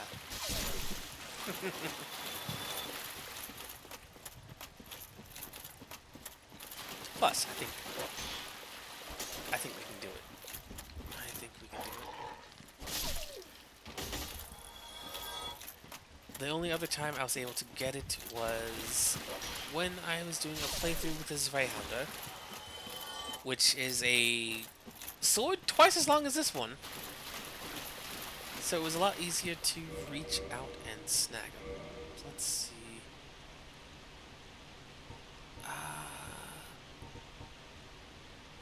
If anything, I probably could just level up this Zweihander and then snap his tail off like that. It's definitely a lot easier in multiplayer, only because, well, only because he won't be just solely focused on you during the fight. Even if he has more health because of it. That's fine. If it were easy... Well, multiplayer, for now, is not an option for DS1 and 2.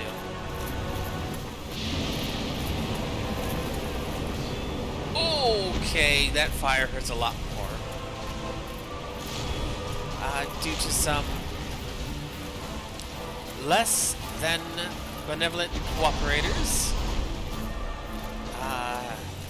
Most notably, hackers. Ruining the fun for everyone.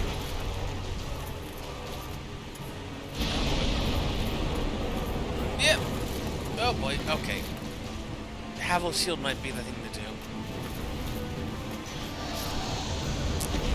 Understood. But at this present time, the servers are still offline. Who knows when they'll come back, and that's a real shame, because I didn't sit at the thing again. Half the fun of these adventures and the journeys are occasionally helping people out, getting help, leaving messages that are usually just messing with people. But we can't have that because some people decided no one gets to have any fun. Which is unfortunate. But it won't be forever. Is that good enough?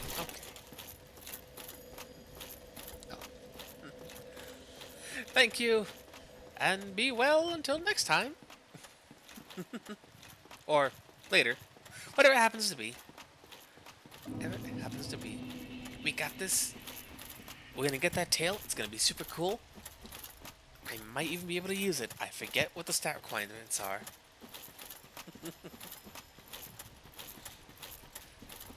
But here we are in the final stretch. Oh. Because honestly, for what is left to uncover, after this fight, we're not going to have all that much left to do.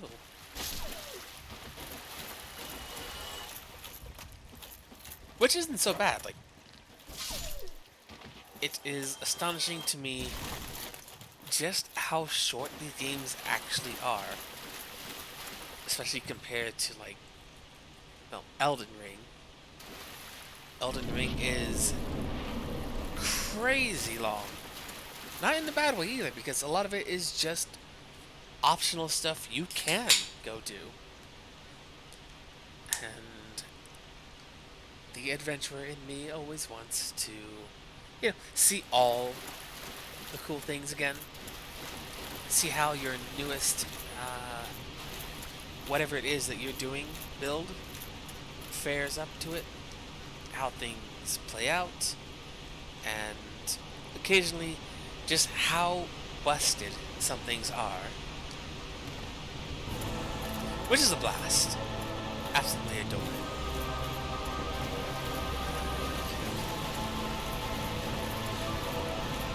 Here we go, Calamite. Come on. No, okay, so that's not good enough. That's not good enough. We need him to charge.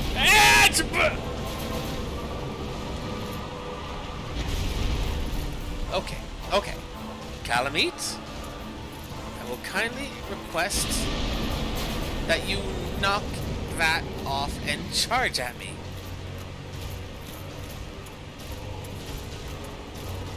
Wait, doesn't he not have one eye?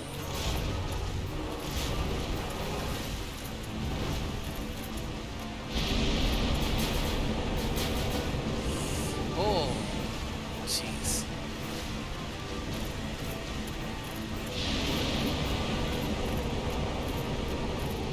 Okay, so that might be a good time to run behind as well.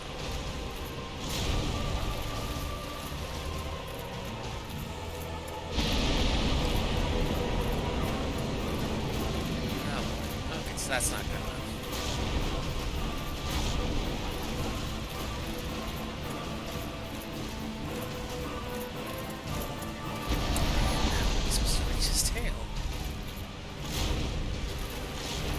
Ah! Dang. I might need to come back and use a different weapon.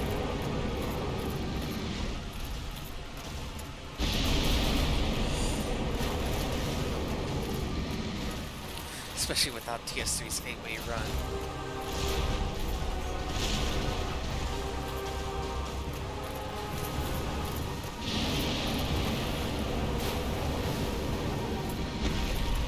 Charge at me.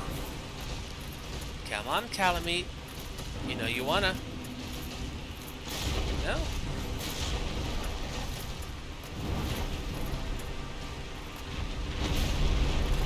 Jeez.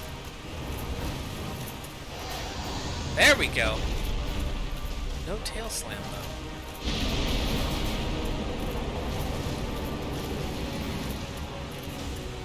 Well, that's inconvenient for my purposes.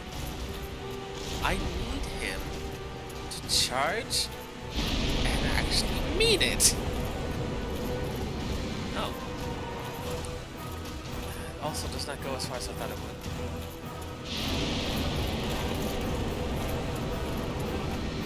Damn it. You know what?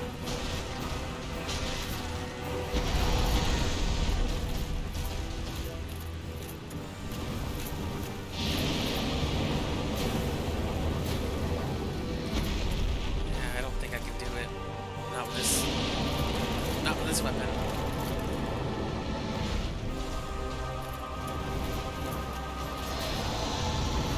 Slam?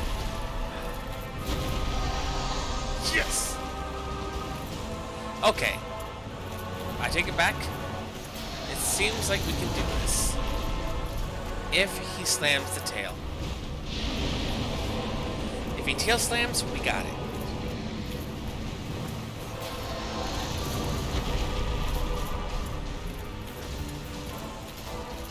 How to make him do it, though?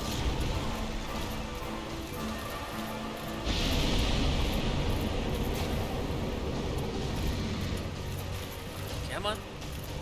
Charge at me, Calamine.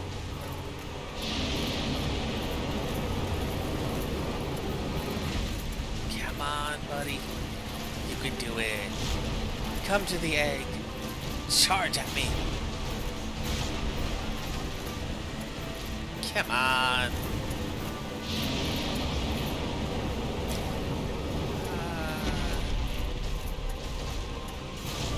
Come on. Yes? No. Okay. Come on. You're far enough to charge.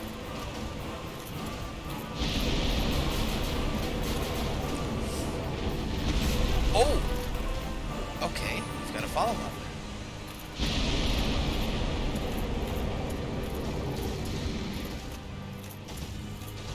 Come on, come on.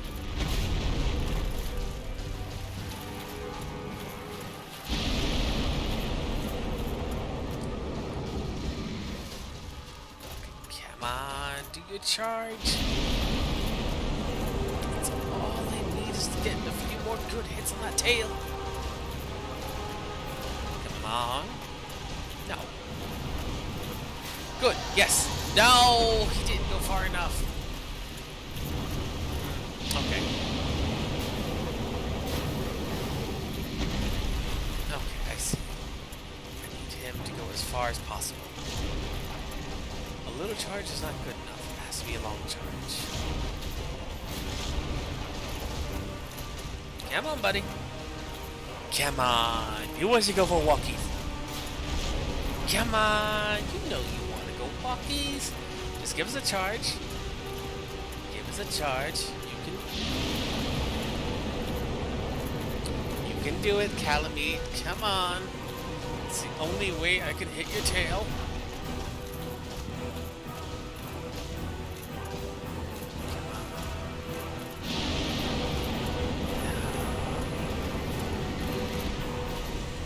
Come on. Yes. Perfect.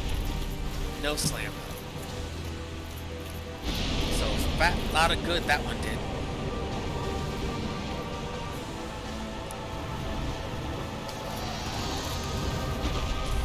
Yes. No.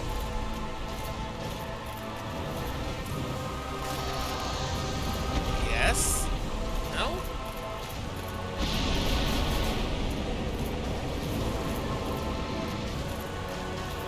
Come on, buddy. Now slam. Yes. Okay, well that's one. That's one hit. Okay. But it is possible. It is possible, which means it's a matter of time. And buddy, you are not Manus. Come along, Calamine. Dragon of Calamity. Coolest dragon in the entire... well... not the entire series. That's going too far. But he is super pretty. Look at him. Wow. Come on. Take us! Come on! Maybe if I'm a little further, maybe that's what's causing it not to charge.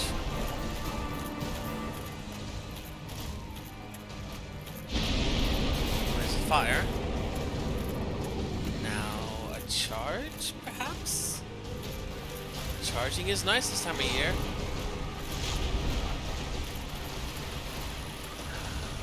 Maybe one more good two-handed. Oop.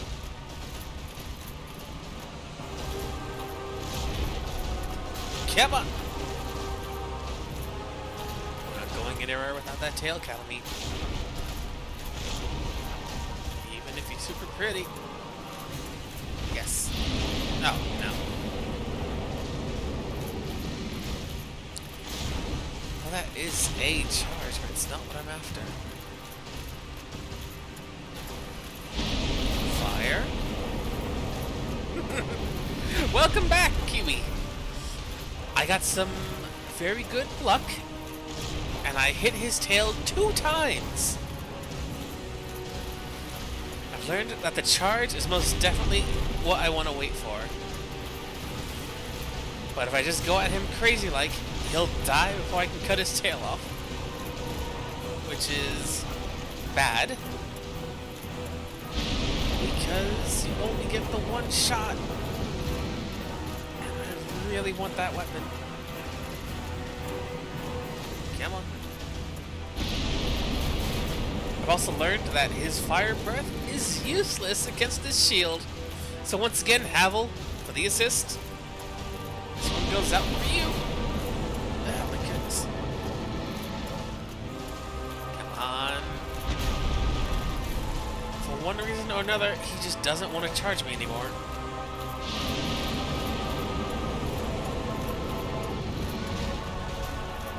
Maybe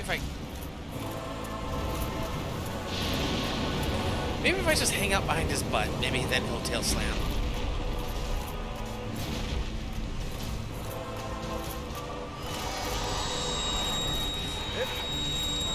Nope. Okay.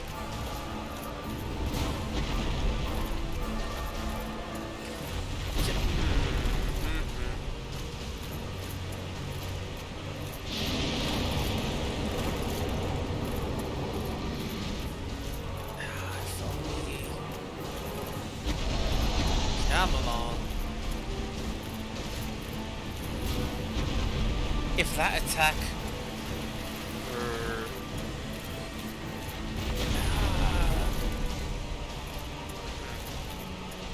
If that spin had a little more safety in it, I could probably cut his tail off during that as well, but it doesn't. So good.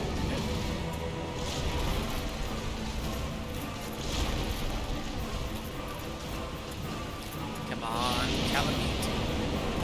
Oops. That was a mistake. Maybe he'll only charge if I'm damaged like this. For the life of me, I cannot work out what causes the charge and what doesn't. Because every time I think he's going to charge, he instead breathes some fire. So range might not be a thing. Hey, buddy. You want to slam your butt down? It'd be super cool if you did. Don't worry. It's cool. Come on. It would be... Okay, can't dodge that.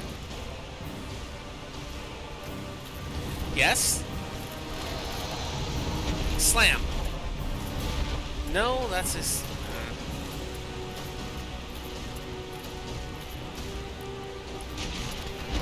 Maybe hitting him a little more will make him want to charge more often?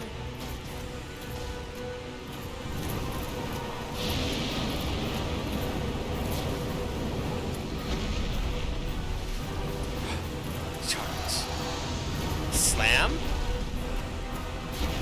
Yes!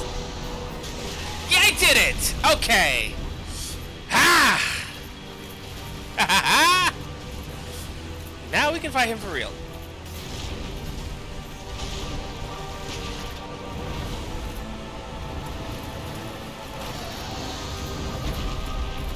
Who needs a longer sword?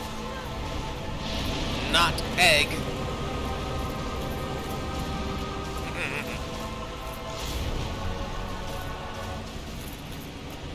Egg make does with what they have.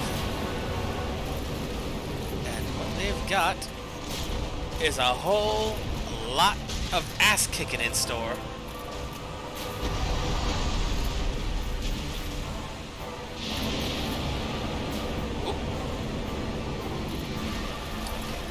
good.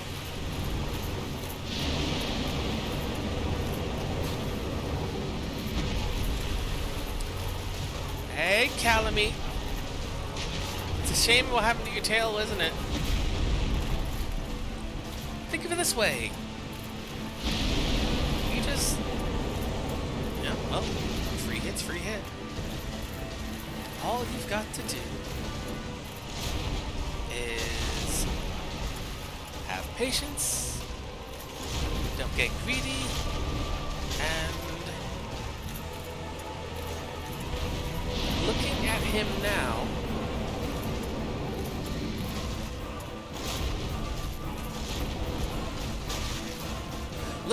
now, this close up, it's a little strange.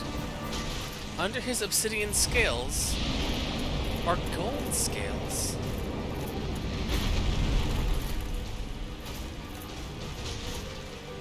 Which is only remarkable in that way down the line into Elden Ring, that becomes a plot point.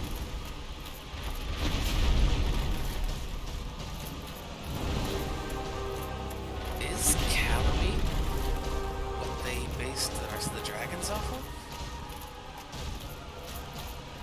He does have Stormkeeper's head. Or the Stormkeeper has his head, rather. That's interesting.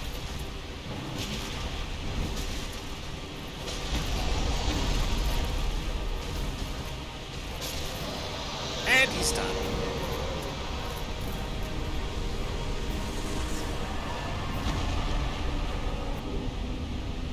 We've done it. Okay. So, a fascinating thing that I didn't notice before, but was able to once we got all up in his grill, and this being the remastered version, he has flecks of gold in his scales. Which I thought I was just seeing things in those dogs up on the falls. But the dogs also have black scales with gold flecks in them. And I don't know why that is. But yeah, you know what? Whenever we stomp on an enemy, it's going to be the egg roll.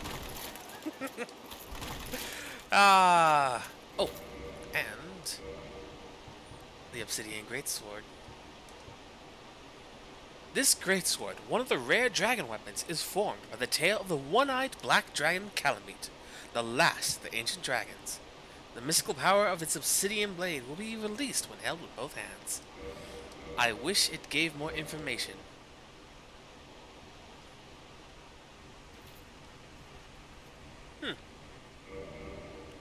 What are the stats it requires? 16 dexterity. You know what? I probably should have leveled up dexterity before faith. But that's fine. Oh, right. Yeah, that's obsidian, alright.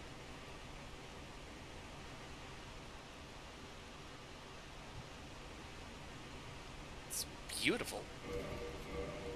It's unfortunate I can't use it. But that is... actually, I think the only dragon weapon we're missing is the Drake Sword, which I only didn't get because I can't use a bow. Other than that, though, I think that's all the weapons. We have Seats, we have the Gaping Dragons, we have the Everlasting Dragons, we now have Calamites. Who else would have one?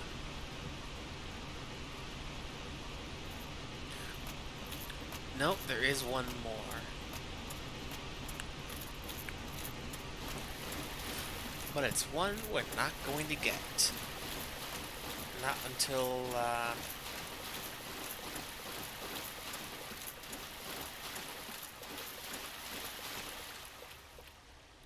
well, not until much, much later, at least.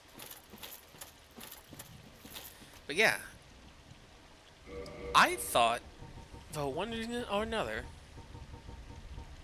that I was just reading too much into these dogs. But yeah, they have black scales, obsidian black scales with flecks of gold underneath, just like Calamite did. Even their faces are kind of more draconic than canine.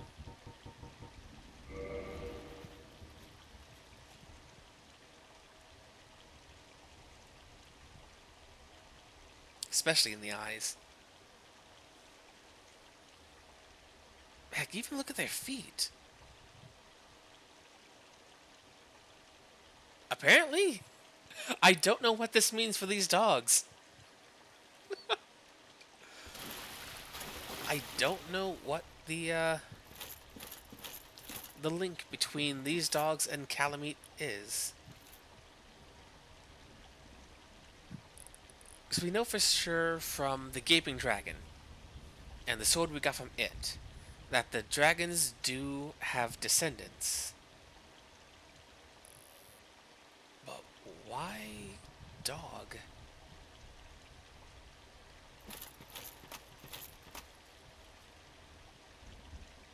It's hard to say. I genuinely don't know. That said, it's really cool to see something like that be a core design aspect in Elden Ring's dragons. Notably, like underneath their stone scales, they have like this mesh underlining of gold, which in that game makes sense of why they've got gold inside their bodies. But in this one, this early on, so far back, I have no idea what's up with those dogs or why they have the same. Oh well, it could be that. Like in most fantasy settings, dragons tend to manipulate the environment around them. Hmm? Ah! Thank you, Skelebuns! Welcome welcome, and thank you for joining the court. Just rambling about dogs and the implications of dogs. The implications of dragons and dogs. But it could be like in fantasy games, stories, uh, where the longer a dragon is in a certain place, the more they alter the area around them. Which could be what's happening to the dogs. That Calamite has made that valley its lair for so long that the dogs are mutating. It's hard to say. Funny though, still, like it's kind of mind blowing that because I have not played this since Elden Ring, but seeing things pop up in Elden Ring that I'm starting to see now here, it is bananas how far back some design concepts came from. If that's even intentional in the first place, because it could just very well be a neat, like, oh yeah, it's because they're burnt and so they've got gold in them. Maybe they are friends. Maybe Calamite is friends with the dogs and they, I don't know, grow gold on their scales. But of course, it's all thanks to Golf here. Why, thou hast defeated Calamite? Wondrously played. Lord Gwyn's blessing upon thee. That beast will never take to the skies again. Good, good. A dragon not even the city of Anorlando would risk gathering its ire.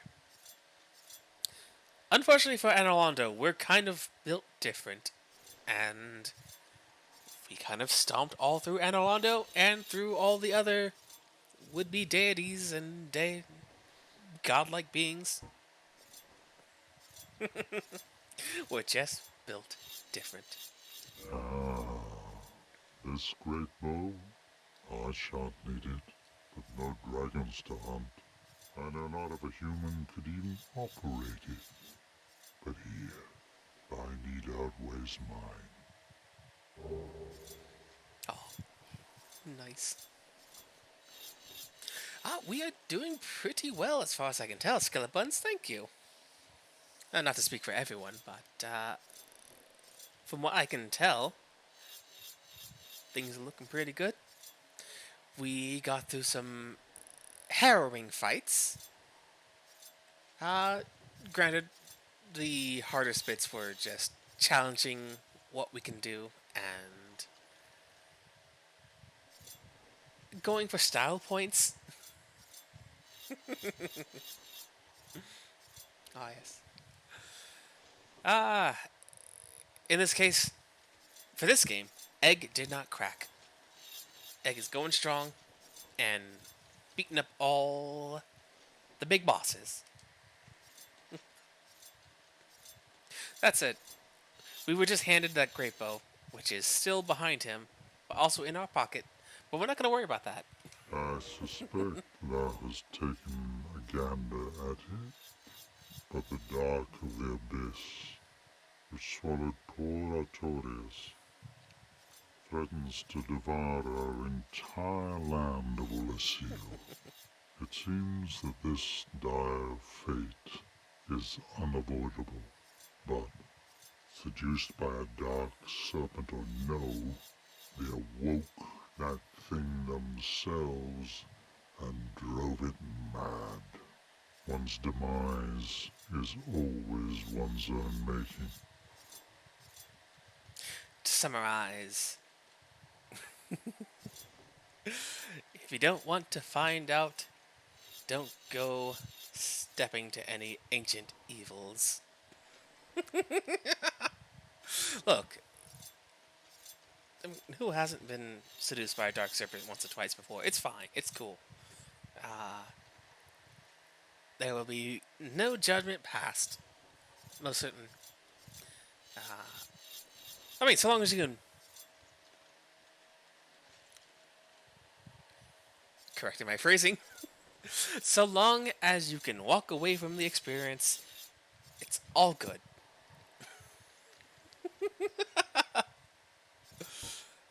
Unfortunately, Artorias was unable to do so.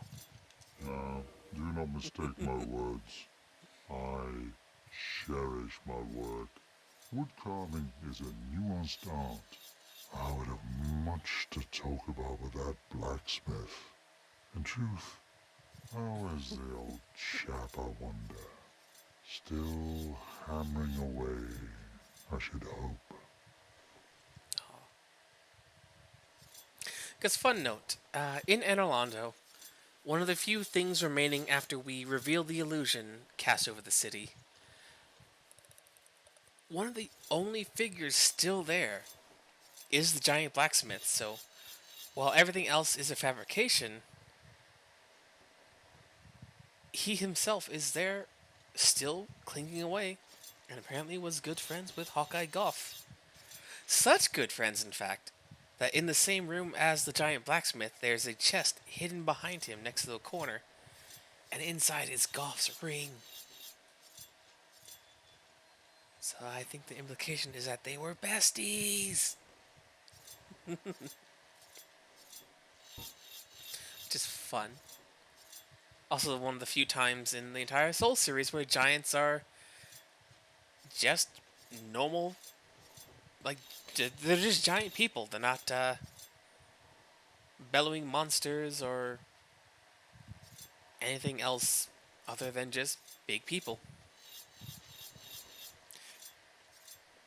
Even if the giant blacksmith isn't as eloquent as Goff, it's probably due to like the upbringing difference between what might be like giant nobility versus giant servants.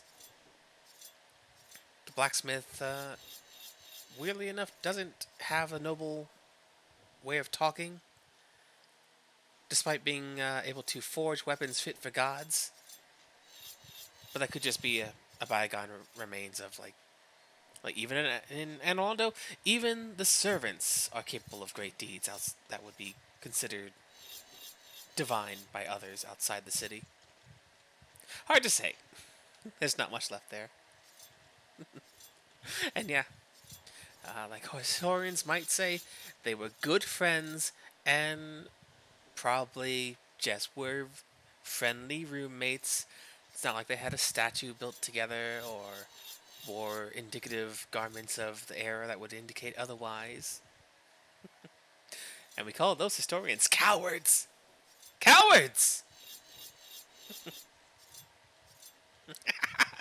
Just good friends. Wink. Now, do not mistake my words. I cherish my work. Wood carving is a nuanced art. Oh, why would I it? would have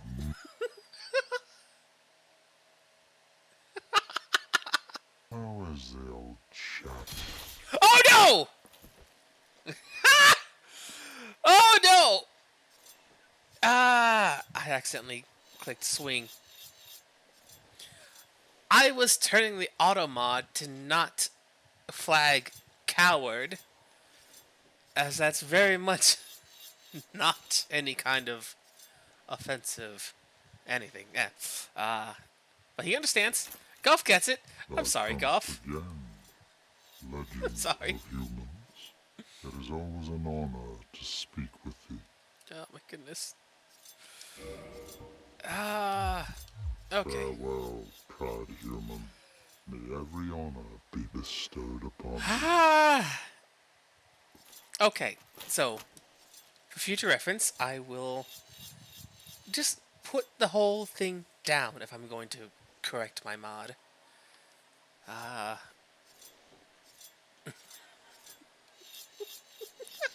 I know it shouldn't be that. It did say it was experimental, and as far as chat mods go, it's not all that. It's not that terrible at doing its job.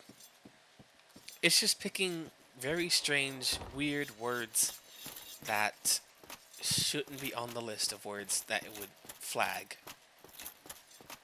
Coward is not contextually. I mean, even contextually, if someone's calling someone else a coward, it's not the most dire of offenses. Huh. Soul. Nah. It's just weird. It's so persnickety. Luckily, it takes more than a little jab at the knee to anger Golf, which I am grateful for, as not everyone would be super chill with catching a stray slash. But, like Egg, it's just built different. Oh, we're not human right now. I forgot. Alright.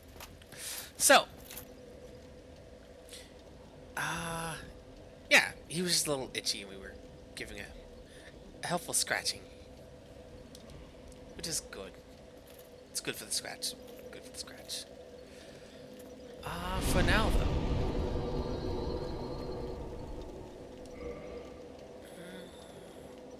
What do we have left? We've placed the Lord Vessel. We have all the mixings for it.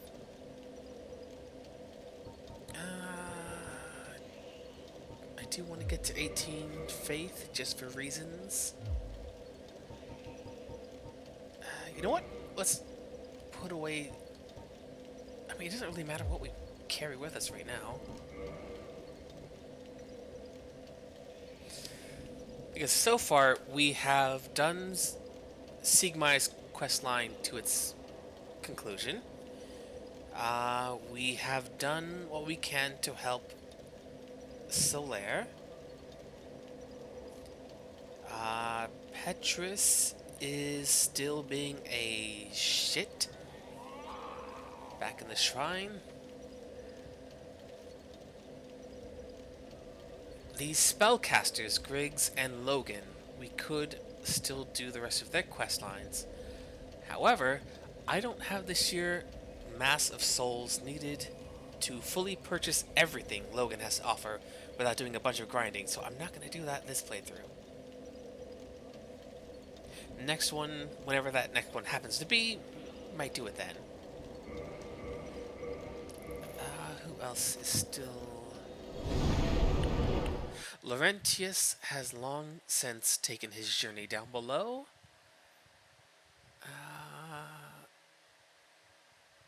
We have learned all the pyromancies from our teachers that we can accomplish.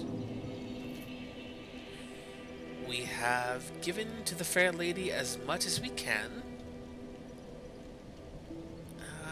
Who else?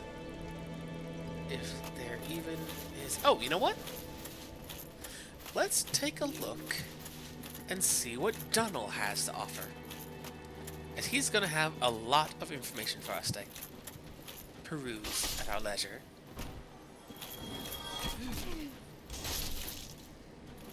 That guy had nice moves, but they weren't nice enough.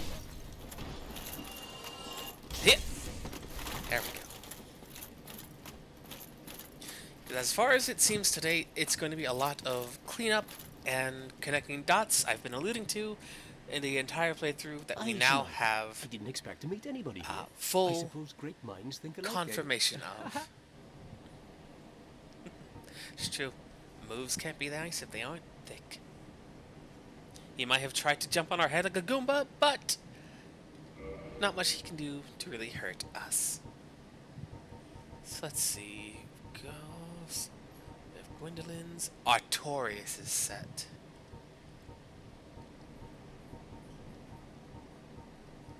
Okay, so not too much gets changed. Armor of Artorias. Armor of Artorias, the Abyss Walker, one of Gwyn's 4 knights. The death of the armor's owner can be surmised from the corrosive dark of the abyss and the tattered azure blue cape, once a symbol of pride and glory. So not too much. I thought there'd be more, but I guess there's not. I think the weapons probably have more information. Well, that is a shame then. But no matter. No, not to worry. Come back again. I'm always available. Not every trade was meant to be. There'll be more in store for us. Someday. Sometime. Fun note about Donald. He is not nearly as friendly as he appears to be outwardly. Oop, okay, made it.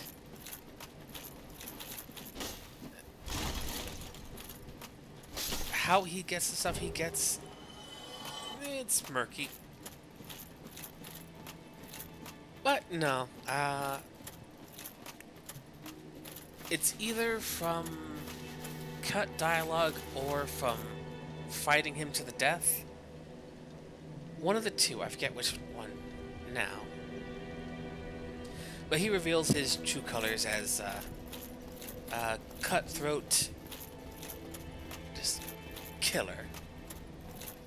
And his interactions with you are mostly formal, simply to get a payday, essentially. Because once you go to kill him, then if he kills you, he says something to the lines of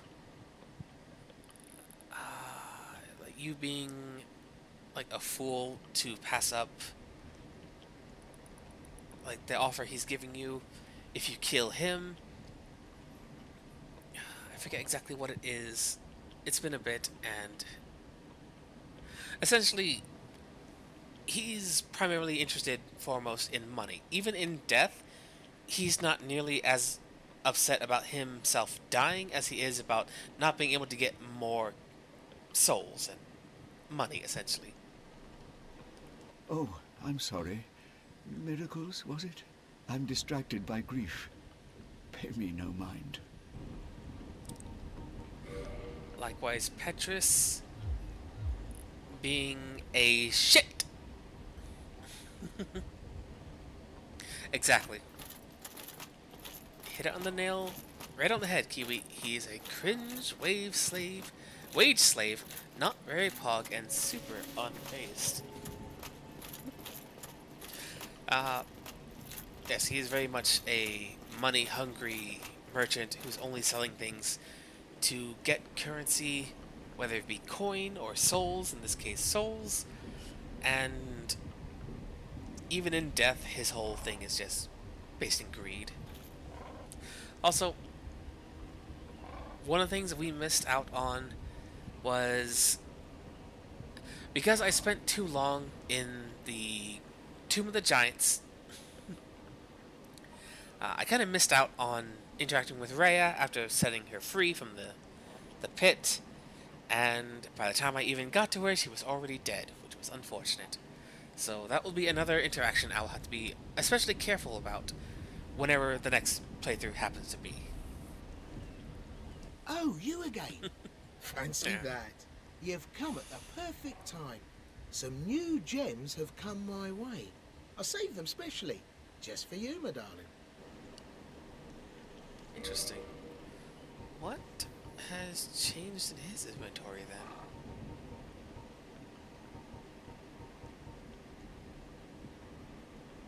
Wait, nothing changed.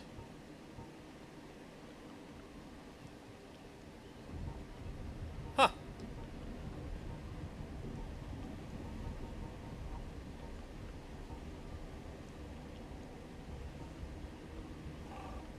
Oh well.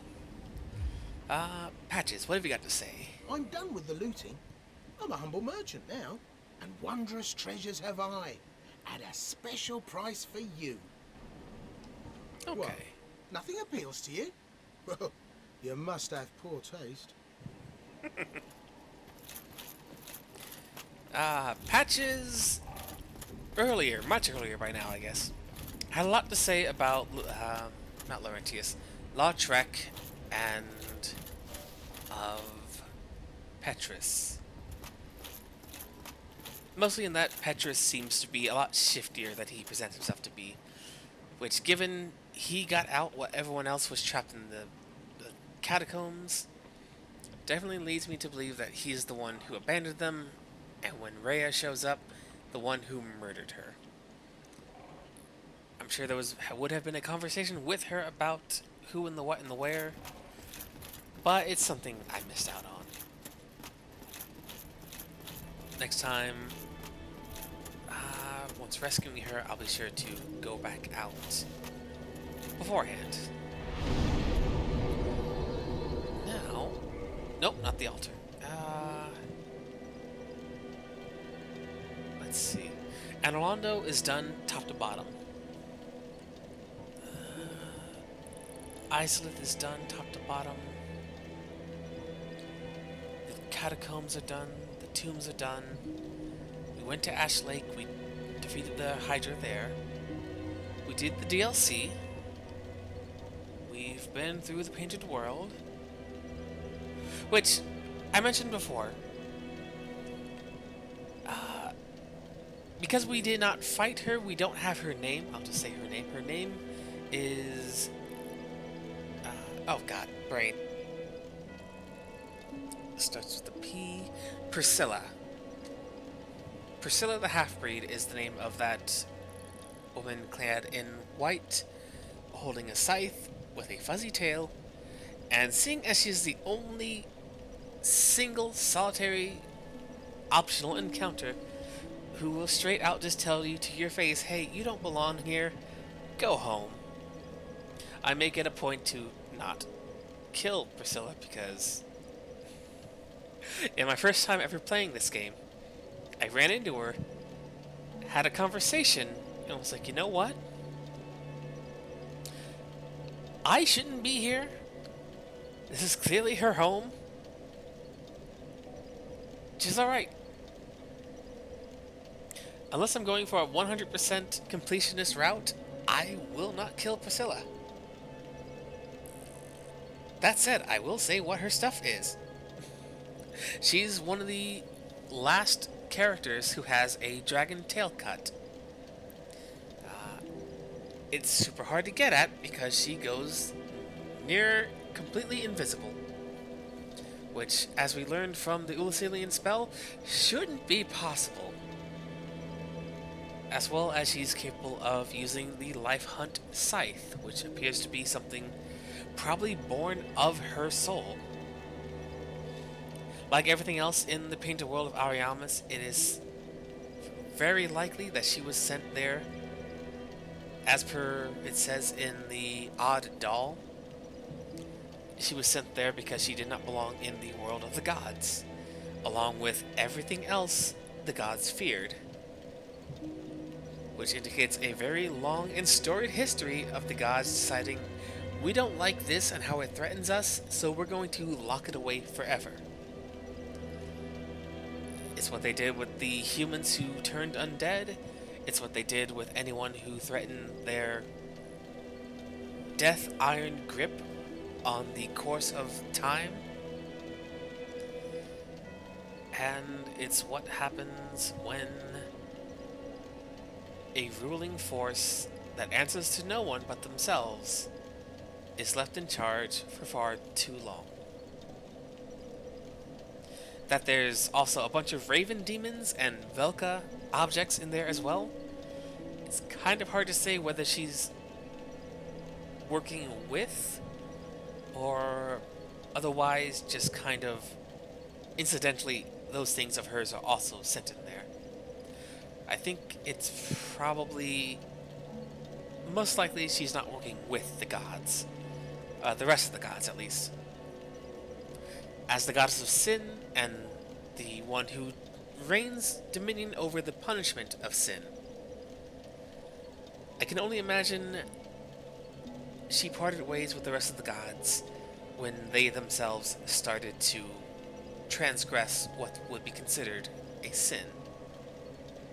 One goddess versus the entire city doesn't seem like a fight that anyone would take on willingly, so the fact that she will persist through the rest of the game series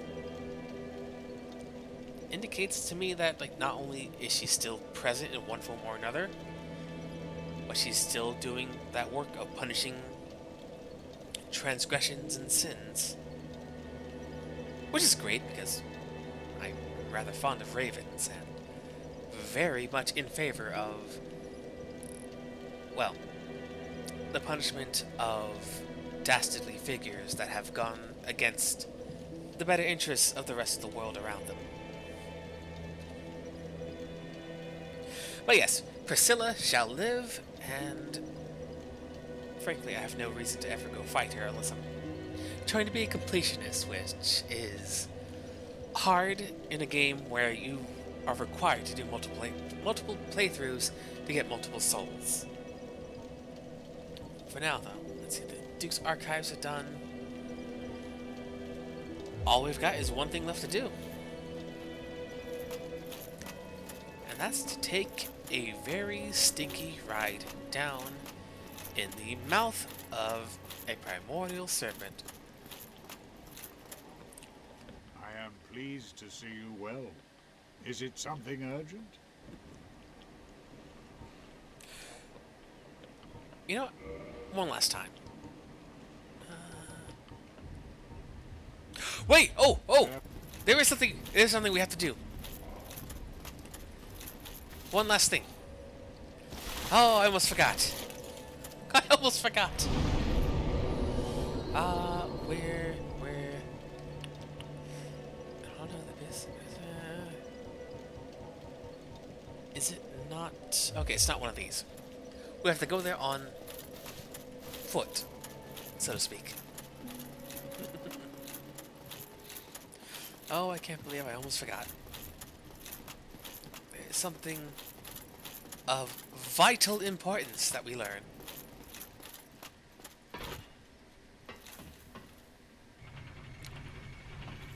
Ba, ba, ba. One final ride.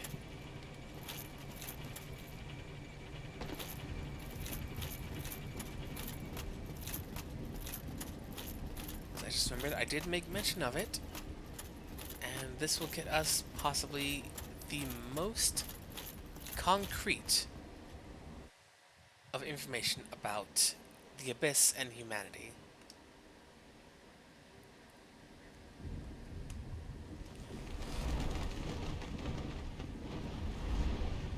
I also think it's amazingly poetic that our key to and from is a gigantic raven. Which may be Velka? Question mark? Unsure. We don't really know. Given Gwendolyn has snake legs, who even knows what kind of things other more powerful gods are capable of.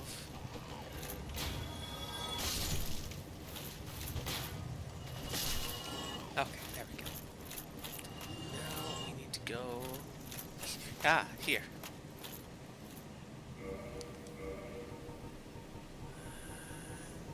Oh, I should have gone the other way. That's fine.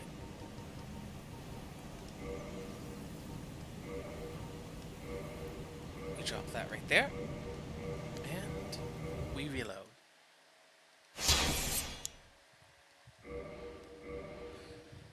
In a little bit of a roundabout way. And... Oh! You. Give me warm. Give me soft. There it is. Pursuers. The only way to get... Well, the only soul, I believe, that by giving away in exchange, you get something that isn't a weapon. Pursuers. Sorcery of Manus, Father of the Abyss. Grant a fleeting will to the dark of humanity, and volley the result. The will feels envy, or perhaps love, and despite the inevitably trite and tragic ending, the will sees no alternative and is driven madly towards its target. Giving a will to humanity is very similar to what we saw with those free-flowing humanity sprites that moved without any body to call their own. That it's unclear whether it's envy or love. It wants to be closer. Humanity, given any amount of will, wants to join together. It wants to be a part of something greater than itself. Which goes hand in hand with humanity as a whole. We want to gather. We want to raise others up along with ourselves. It wants to be part of something more than just its own. Whether that's fueled by envy or love, either which way. No, I'm fine. Well, not... It's part of human nature to want to be together. I am pleased. Is it some... Now that was the final item we needed to get, though. Very well. Then stay still for a moment.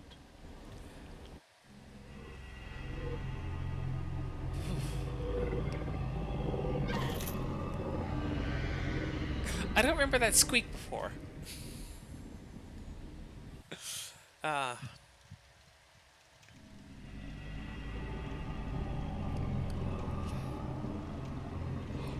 Bleh.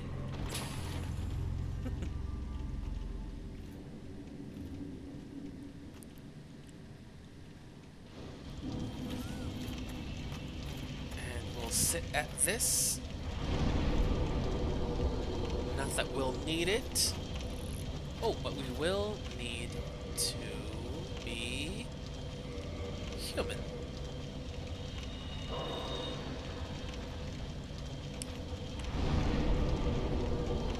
But the lines in Pursuers that comment that it is just a fleeting, teeny tiny, instantaneous bit of will that allows it to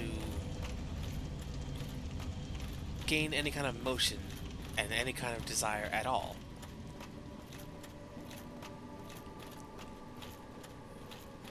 Oh, these ghosts look weird in the remaster. Anyways.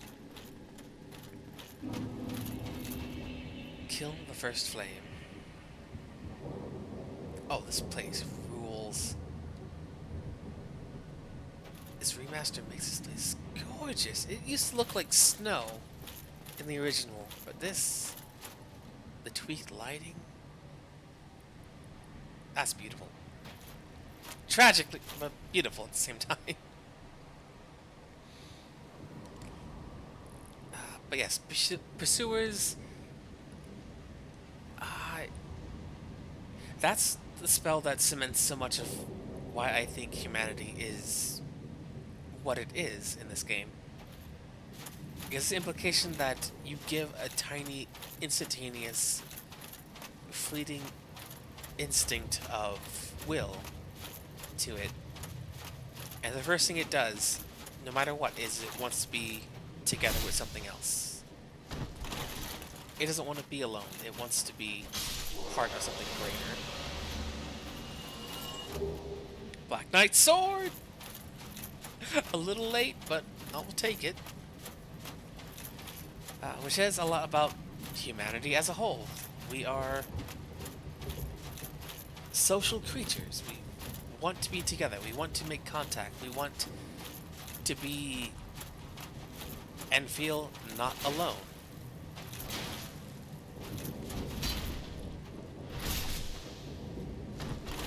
Which at the root of all things is a very common desire. It's like, Red Tight Knight, no sword. We'll get it next time though.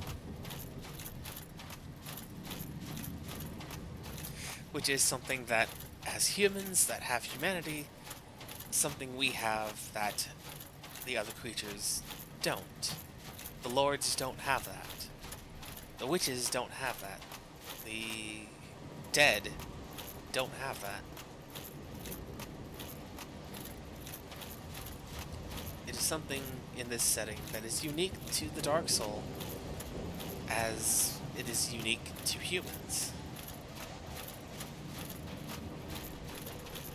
With that in mind, it... Yep. Hey, buddy.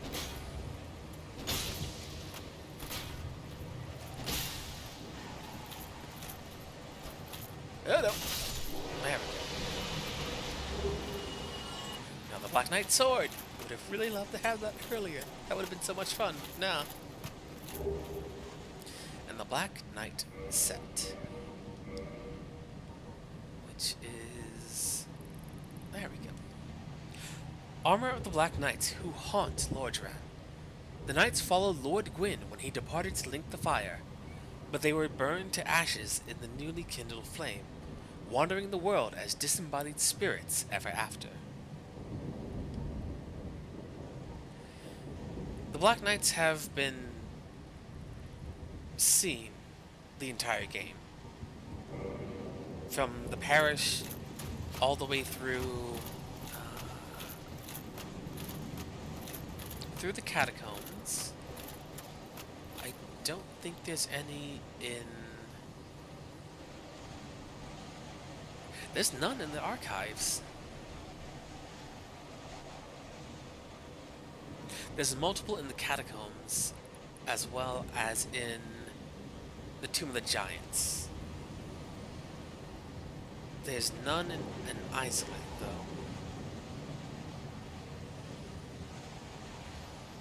There's a few in the basin. Of course, there's none in Anorlando itself. One could also argue that there are no Silver Knights in Anorlando, as they are illusionary. Much like the Giant Sentinels and the Giant Guardians. The Bat Demons... maybe real? The ones that get you into the city, at least, are probably real. But nowhere else in the world are as many as here. Which makes sense, as they were the ones who went with Gwyn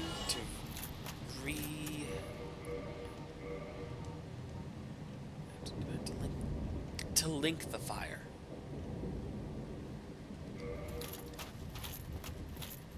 Why they went with him in the first place is unclear. Suffice to say, apparently it was something that necessitated having many armed knights with you. Or they just could have been Gwyn's personal entourage. Hard to say. But,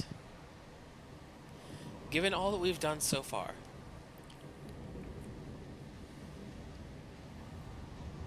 we also have the question.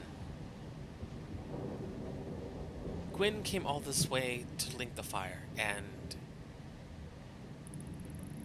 while this is what became of this immediate area, one could argue that it's because he linked the fire, that the Age of Flame can keep going forward, and why the rush to find, well, rush, quotation marks, to find someone to succeed Lord Gwyn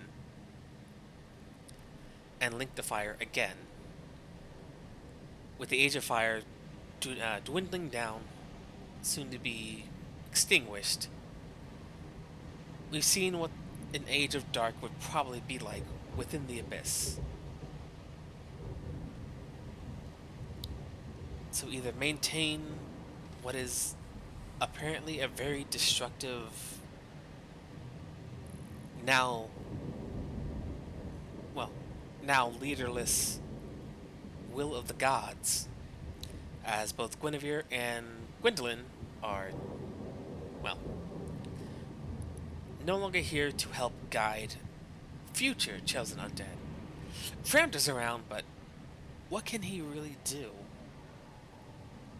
In fact, what does he still need to do? The Lord Vessel has been gained and placed. The door has been opened. Either which way,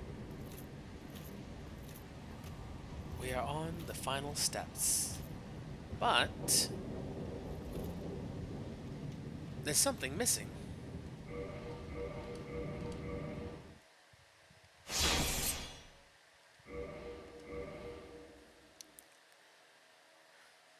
Earlier in our adventures, we did what we could to assist the fair lady who drank the poisonous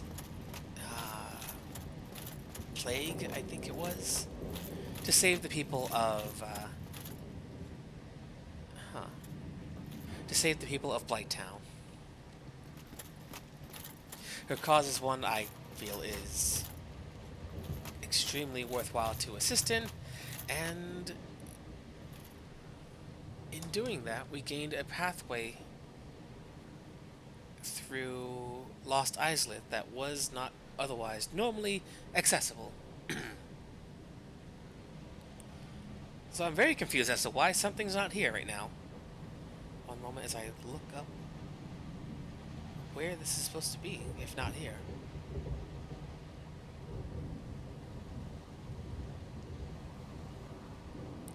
Because we're at the final step, and he should be here. Oh, wait. To the left?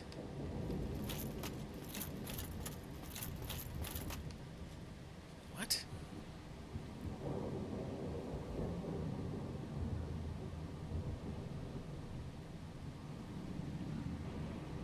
After the Black Knight on the bridge. After the Black Knight on the bridge. In the world. One moment, I might have already ran past it, thinking he was by the door. But that's fine. A long while back now, we had a poll on my Twitter, at Levitone, that posed the question of, if you could alter a character's finale, one that you would say is more fitting for them, even if the other finale would be Word of God, the creator, his happy ending. Should we? And as voted, it was a resounding yes. Challenge fate and alter the course. So I'm a little confused as to why it's not here. I may need to go check some certain areas, because what kind of payoff for that would be to miss the final thing and not see it? Let's see. To the left of the staircase, but he wasn't there, so he might still be one of his other areas. If he's not at... No, because he was in Izalith. We talked to him... I thought that was the last place he... Yeah, definitely not here. Okay.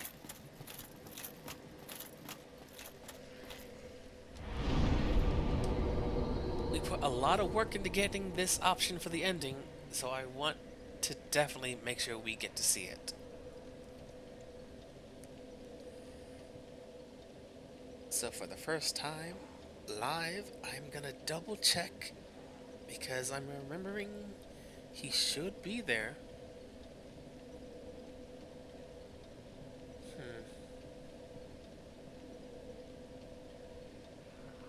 Oh, apparently there's a chance he just won't show up.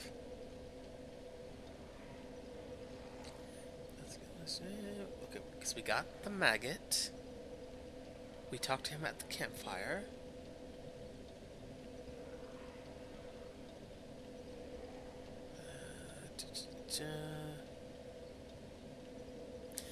After the third Black Knight. So it could just be that due to a bug, it just didn't show up. So hopping out would be a good time to have that reset.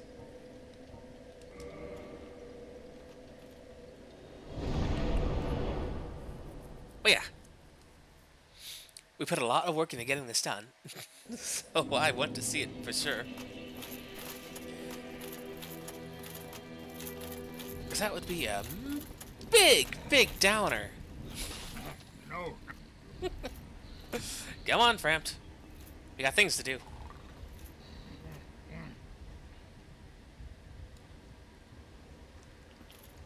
I am Okay, let's... very well. Yes, let's go! Oh, I don't mean to rush you, old man, but we've got things to do and a friend to find. And you know what? Just to be safe and reset every possible thing that could ever possibly decide that it's not going to work. Oh, I probably... No, I should kill the Black Knights. I was thinking for a moment, maybe I'll just run by them, but that's a recipe for disaster. Nothing wastes more time than trying to save time. So, let's not do that. Let's not be silly. Let's not be in a rush. We'll pay it the proper due respect. And who knows, we might just get that greatsword. It would be pretty sweet to have a Black Knight greatsword. Which, now that I'm thinking about it, I hope we do, because I believe it has a unique description on it. Ow!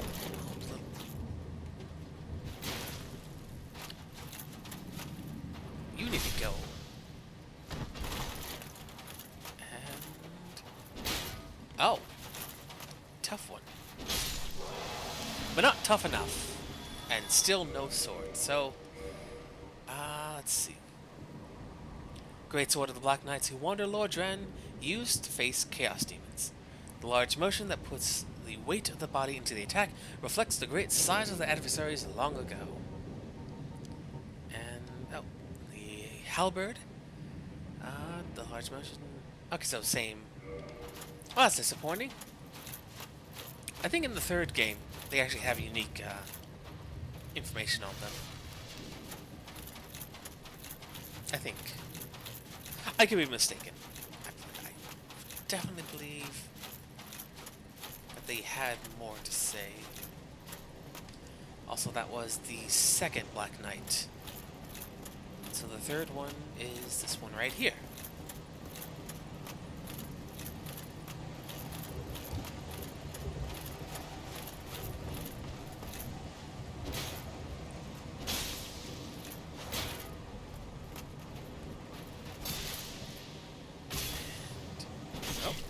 Oh boy, don't get knocked off. We need that humanity. Another Black Knight sword. Glad that they're just dropping these things like candy now. So after the third Black Knight, look to your left. Left by the stairway. Is this not the right stairway?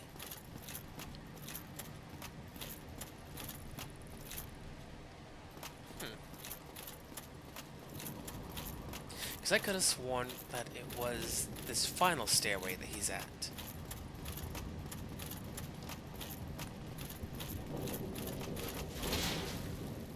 Unless they meant something else.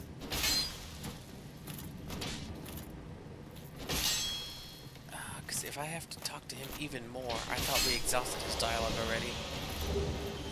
Oh, Black Knight Great Axe. Also really nice to have. Maybe this is the third one that they were talking about. And not third one in the zone.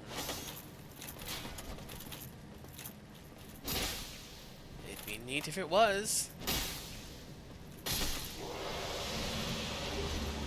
Okay, so if that was the third one that they meant, then to the left. Come on. How hard does it... Okay. If he's still not here... If he's still not here after one more reset of the world...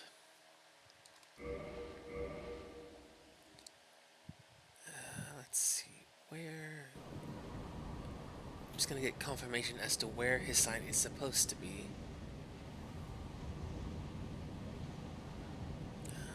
Let's kill the first flame.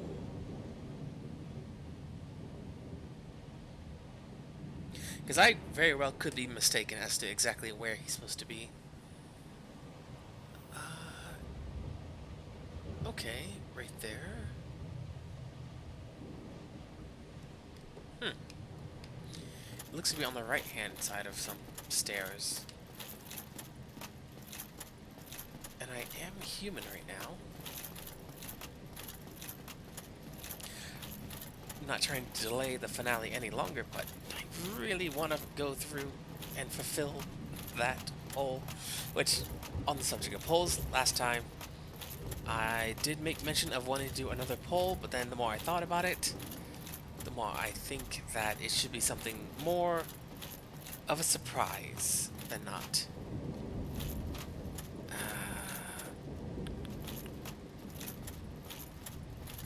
Oh, goodness. No. Okay.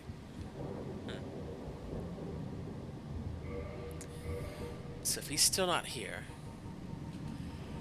we may need to go back to Izalith and make sure he's not still sitting at that bonfire. I thought for sure that I had exhausted his dialogue, but I might be mistaken. He might just be vibing. I hope he's not just vibing, because I would much rather it be, you know, a very inconvenient bug that is causing him not to show up, and not actually just have been being a goober and forgetting to exhaust his dialogue. That would be, more than anything, just embarrassing. Just embarrassing. Now we have the fair lady, and you know what? Are you in need already? Well, anything for the fair lady? What do you want? Oh, I'm hoping not. I'm hoping not. There's nothing there. No weapon for ascension. That's it.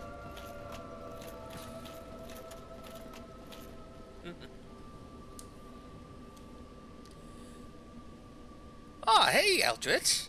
Real quick, mini game. Who is one character?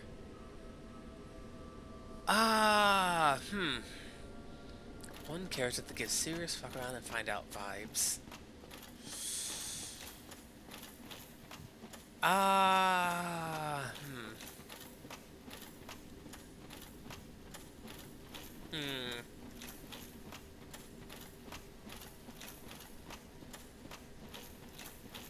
given the game we're playing, it's an easy, immediate reach to say Guts from Berserk.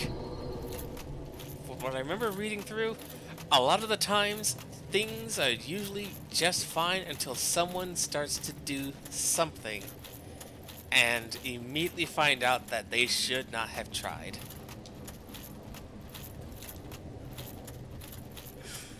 Unless some kind of demon or great evil happens by, he's usually going from one place to another. Usually sleeping on something. Until someone starts something they shouldn't have.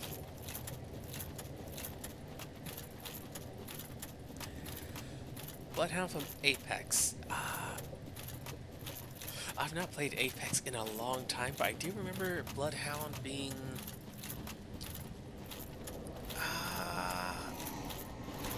he's the one with the mask and...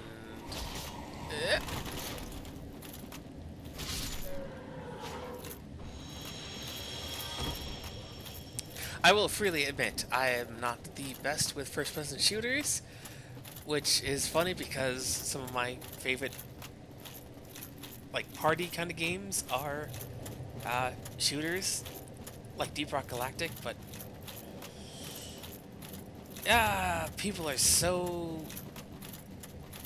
good that it's very disheartening to get immediately, like, blown up without even knowing a guy was there.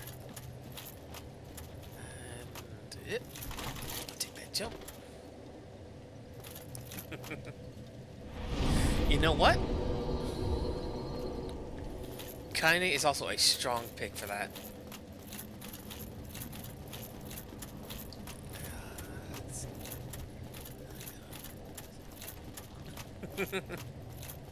Well, be well out there, Eldritch. Be well. The quest for knowledge is an important one, and one not soon done. Anytime soon. I just realized I made a shortcut down here a long time ago that I could have just taken, but I forgot about it. But that's fine.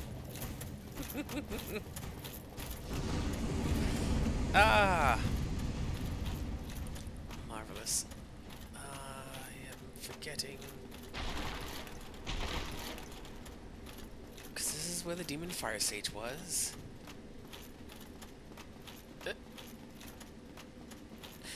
Is there a close... No, there's not a closer one.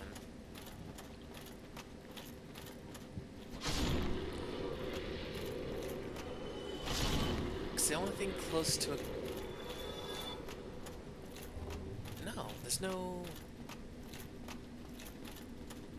There's no bonfires down here you can teleport to. The closest one was the Witch of Isolith.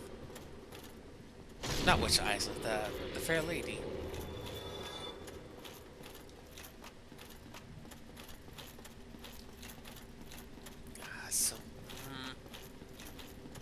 I swear, if I need to talk to him 12 times instead of 11, it's gonna be very upsetting.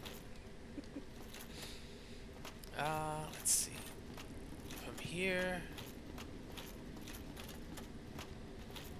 Wait. Is that not where I came in from? No, it is, because there's the demons right there. Did I miss a left turn I was supposed to take?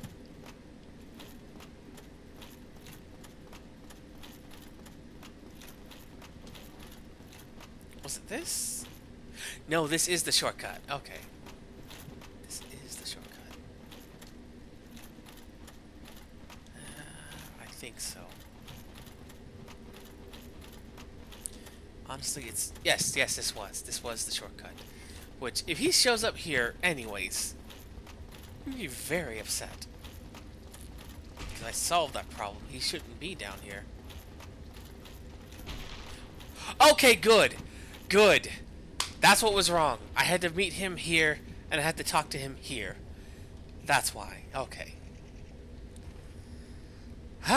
Disaster averted. Was it all a lie? Have I done this all for nothing? Oh, my dear son. What now? What should I do? My son. My dear, dear son. Had we not assisted the fair lady through what would ordinarily have been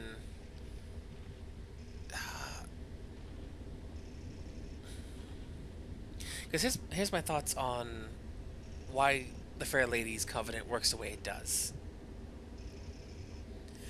The only way to find her is to kill Quelaag, and then happen to find a hidden wall through some either illusionary magic or through some loose webbing, whatever it happens to be.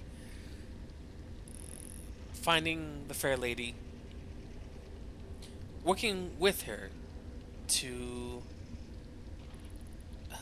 can you even join if you don't have the ring? I forget. You might still be able to. But having enough humanity, both like as a item and just overall concept wise as a human, to want to assist this poor creature who's likely defender and the one who's been giving her humanity up until then has been doing, presumably. That guardian is now dead, and since I found out about the Fair Lady in my first playthrough, was very upset that, like, we're made to kill Quelaag. But the way I believe it's supposed to work out is that you kill her, you find the sister. If you decide to help her through, like, well, it's your fault that her guardian is gone, and she's in such bad shape as she is, it's very easy to want to help and try and make amends. In doing so, you give her humanities, which seem to ease her pain and ease her suffering, especially when learning that she's only in this horrible, debilitated state because she drank the poison to save Blighttown from an even greater plague than it's currently under. Of her own volition, her own free will, she went to help these people. It's why Angie there is so staunchly protective of her. It's why it's very easy for like a player like me to want to make amends in any which way we can and give humanity whenever we don't personally need it ourselves to ease her suffering, and eventually give her 30 humanities and you're able to access this door with no otherwise clear prompting. The door we pass through will only open if you give her 30 humanities. And in doing so, in showing that compassion for someone else, you are able to reach this hallway before Solaire does. And in killing the maggot with glowing red eyes, you're able to get the sunlight maggot before Solaire shows up here. Killing that maggot prevents Solaire, in the depths of the despair he's currently engaged with, from seeing this glowing insect and being so convinced that he's found what he's looking for. Director Miyazaki says that this is, as default and intended, Solaire's happy ending, as he has been able to end his journey and end his quest to find his own son. What that means is unclear, but this is where Solaire finds the sunlight maggot, where he draws his quest as an end, and goes mad. Yeah, it's very easy to miss, but the collection of the sequence of events as they play out, this is where Solaire's story should, quote-unquote, end. With the end of his quest being him finding a son to call his own. And if he does, he goes mad, whether it's because of the maggot in his brain now or otherwise. Well, Situations like that, Kiwi, is actually exactly why I like, diving into the lore of DS1 like I have been during this playthrough, which I try my best to cite sources, but it's been a while, so a lot of the stuff I have to either refresh or uh, try and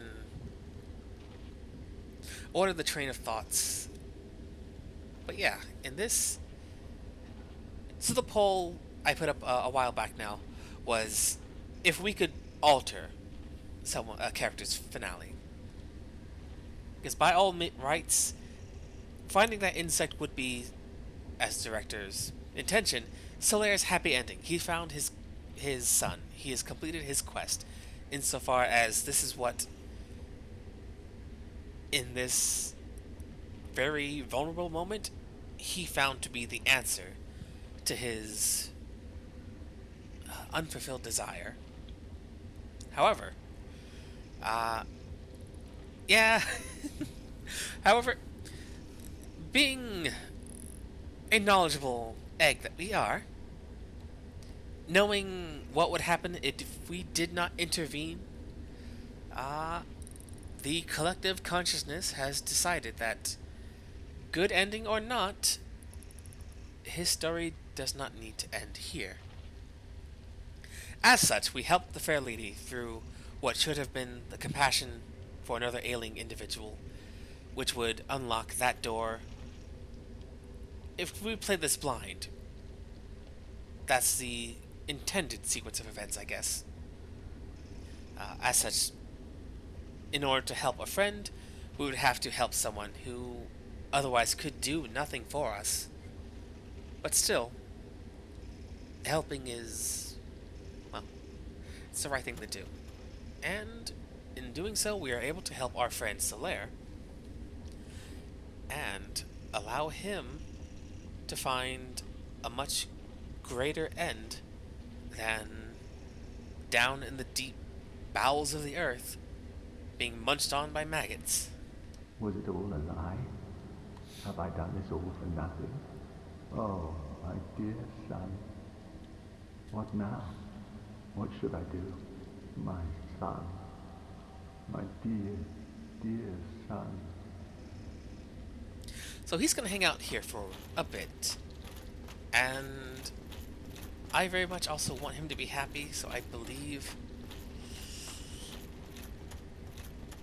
he'll find happiness in what we have afforded him the chance to do. That said, oh, there they are. Now that we've made this contact and made that confirmation of where he has been, we are now able to properly meet him in the end zone.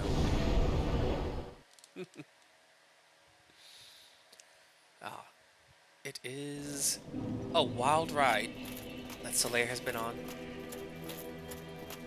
and one that I hopefully have been able to make more preferable I'm fine. Well, than wide otherwise awake. intended. Do not treat me like an old withering snake. There we go. Now he should be Is it present. so- So, Very let's head well. on back down. Framp's gonna give us a good old chomping. Turns out I didn't need to have that ring on, so what ring did I have on? Right, Havel's, because I had Havel's Great Shield, which there is a second reason why during this playthrough I've been using so many of Havel's things. And that reason will be explained shortly. Aside from just being extremely useful in many different fights, there is a reason I wanted Havel's stuff to be with us from beginning, well, near to beginning to end. And what an end we have found.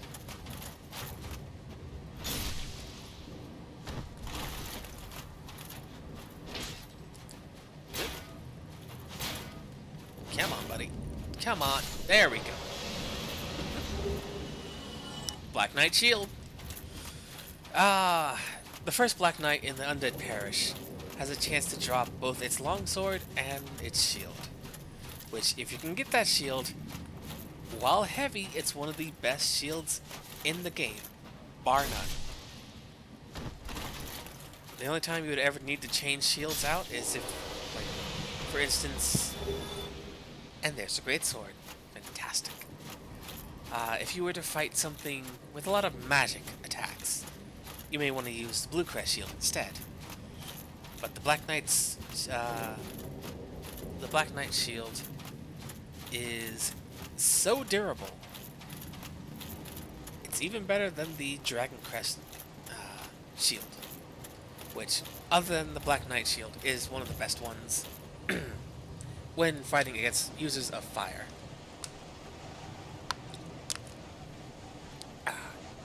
Sorry, moment to have some water.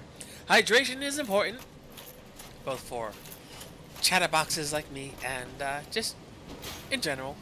You want to hydrate for your health.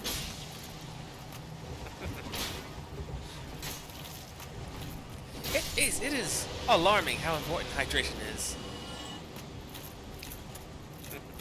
And yes, these guys have no defense against the ancient art of the butt stab. Aha. Here it is.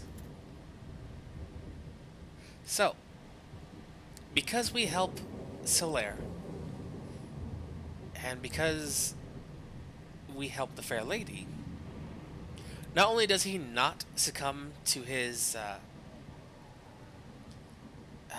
depression in Lost Isleth, but in his own world, he makes it to the place of Lord Vessel. He makes it this far, having gone through most of the challenges we ourselves also faced. And he's here, I believe, for one last hurrah to lend a helping hand to his very good friend.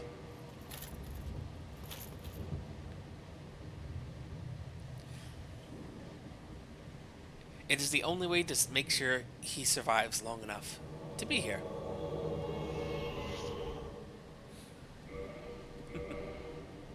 I don't think I have a kiss, but you know what? We'll give him a proper bow. Because he deserves it. He has battled his own inner demons. He has battled through his world's version of these same events. All to make it to here. To fulfill... Dang, that guy hits hard. Nope. Butt stab! Oh. Solaire, don't fall off. Don't fall off. Ah.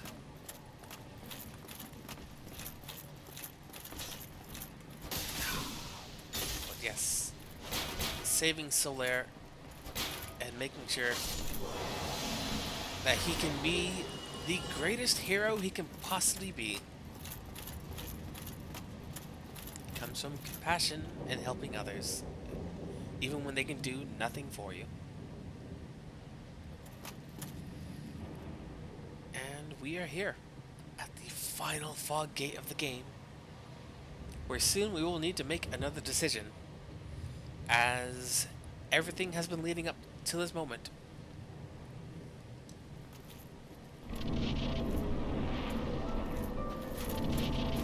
With Gwyn, Lord of Cinder.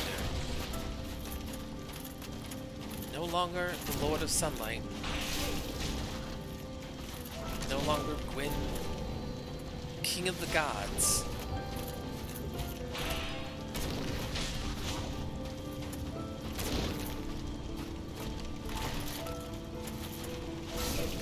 Ow.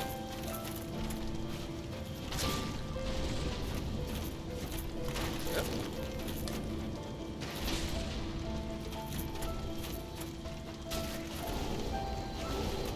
boy. No. You get off him.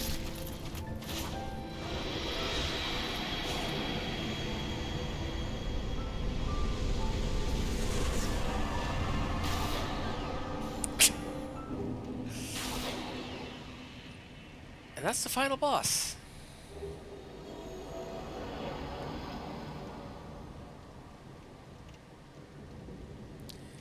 Now that we've seen what became of Lord Gwyn, King of the Gods, the founder of the entire Age of Fire, wielder of the Light Soul, and he who led the charge against every grave, grand threat that has ever endangered the rest of the world. Gwyn, Lord of Cinder, Lord of Sunlight and Cinder who linked the first flame. Lord Gwyn bequeathed most of his power to the gods, and burned as cinder for the first flame. But even so, Lord Gwyn's soul is a powerful thing indeed.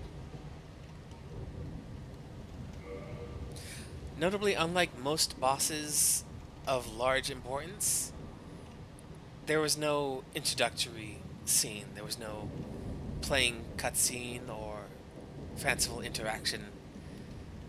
There is just him in this, the epicenter of what looks to be what was once a twisting, winding maelstrom of fire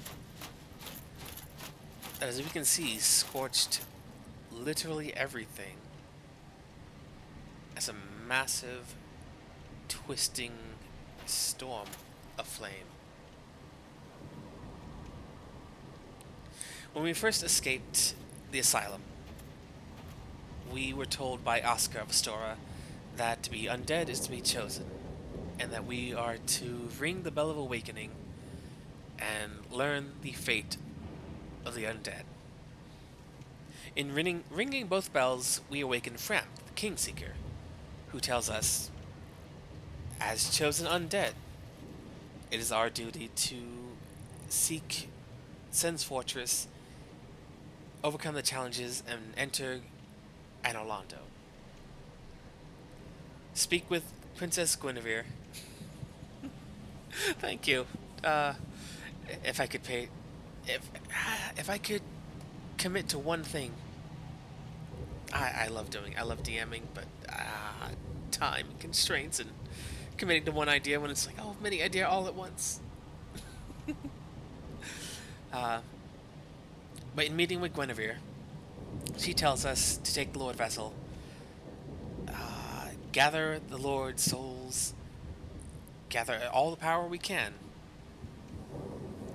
to open the door to find, succeed, and relieve Lord Gwyn of his post. During our entire adventure, we don't really know what they mean by succeeding Lord Gwyn. Naturally, you would assume that, to become King of the Gods, become the new ruler of the Age of Fire. But that's not what they're sending you out to do. Gwyn was literally burning his soul and himself to link the flame, to keep the Age of Fire going, as when the flame starts to die, you need to throw kindling into it. And the only way he had left to feed it was with himself. Even with the shards he broke off that went to give life to the gods and the lords, the portions he gave to Seath, the portions he gave to the four kings, as split and divided as his soul was, it's still the most vibrant and largest burning of any we've seen so far. But even then, it's not enough to keep him who he was. While he's not human, he can't go hollow, but as a god, literally setting his soul aflame, it's left him withered and desiccated, much like an undead would be. Now here we have the single most important choice of the entire game, and one that will echo into future games and decide a lot of what will happen going forward. We have the choice of linking the flame, or we could also just leave as well.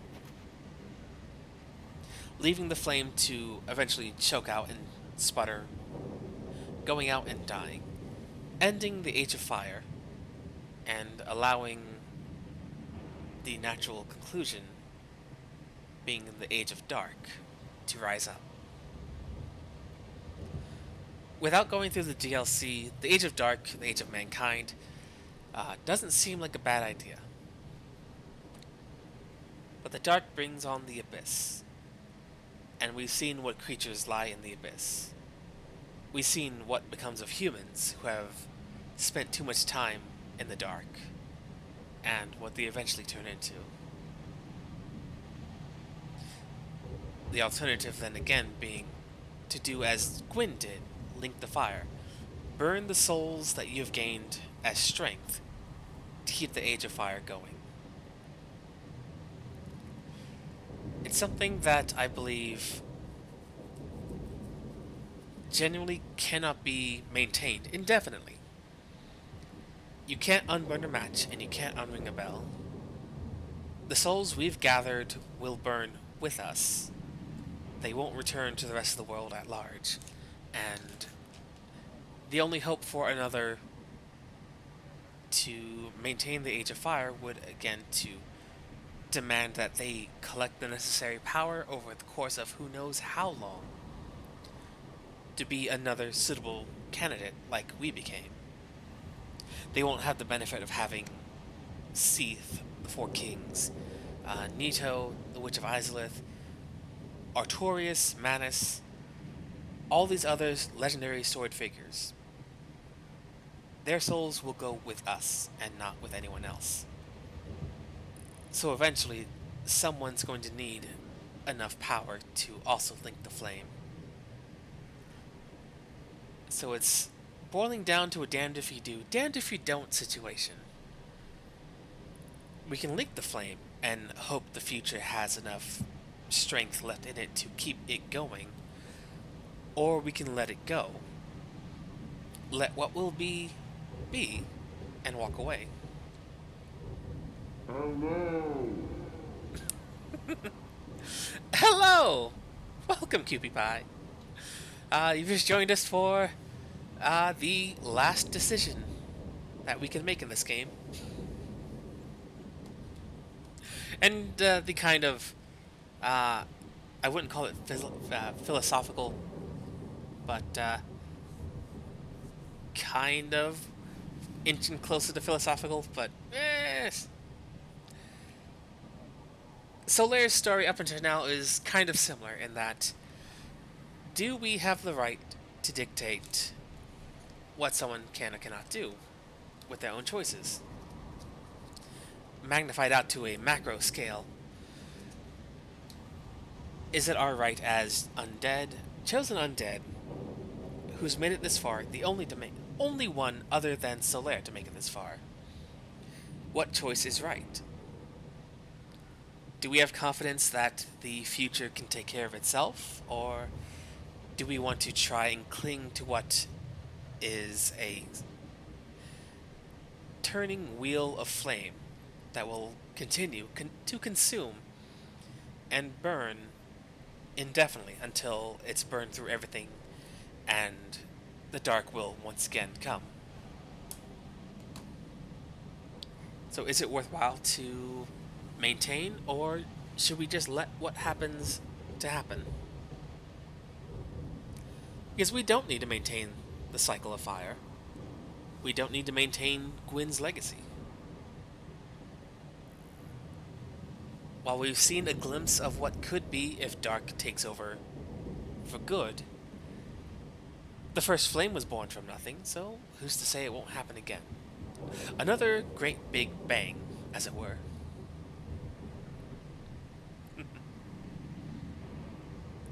So, chat, if we have any preferences on which one we choose, careful, as it is a very, very big choice to make. Or, you could also flip a coin and let fate decide what it will be. Should we desire?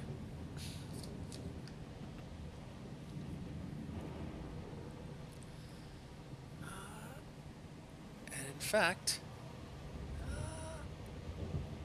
let fate decide? Well, that's one for fate. In fact, I'll get my little flippin' coin. Oh, way to go.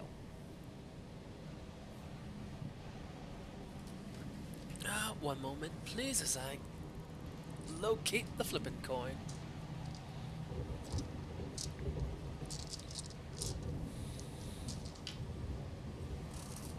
Okay. Oh.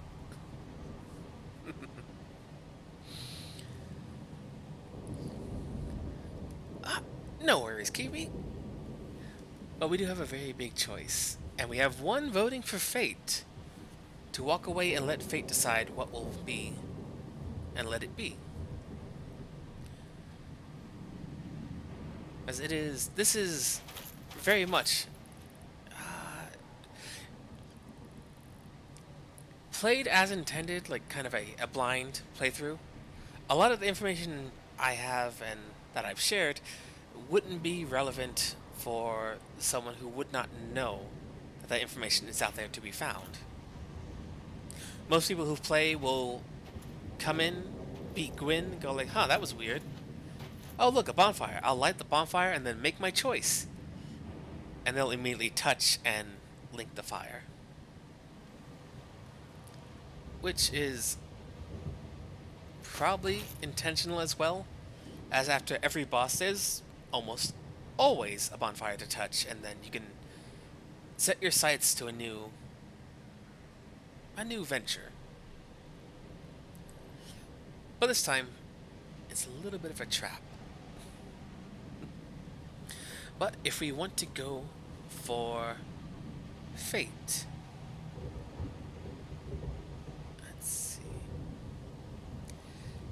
Heads, we will say... Heads, we'll say link the flame. Tails, and we'll let fate decide. Whatever will be outside of our meddling. And we will walk away to let whatever happen play out. Either nature taking its course or finding its most likely logical solution. Well, conclusion.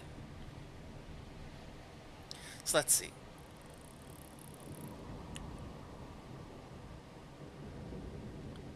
Heads. Now, because I'm a little bit of a bird brain, I said heads was link the flame, right? I think so. Yes, heads link the flame, tails leave it to its conclusion. In linking the flame, we do perpetuate the cycle of fire. The ever-present cyclical nature of keeping the world as we know it going at the sacrifice of both ourselves and the weight of placing that responsibility on someone else down the line in the future, should they wish to maintain this as we have. But who knows? It might be the head start that they need. Also, as I had mentioned, the reason we've had Havel's stuff with us in one form or another is because I'm a large fan of poetic justice, and as such... no, not that one.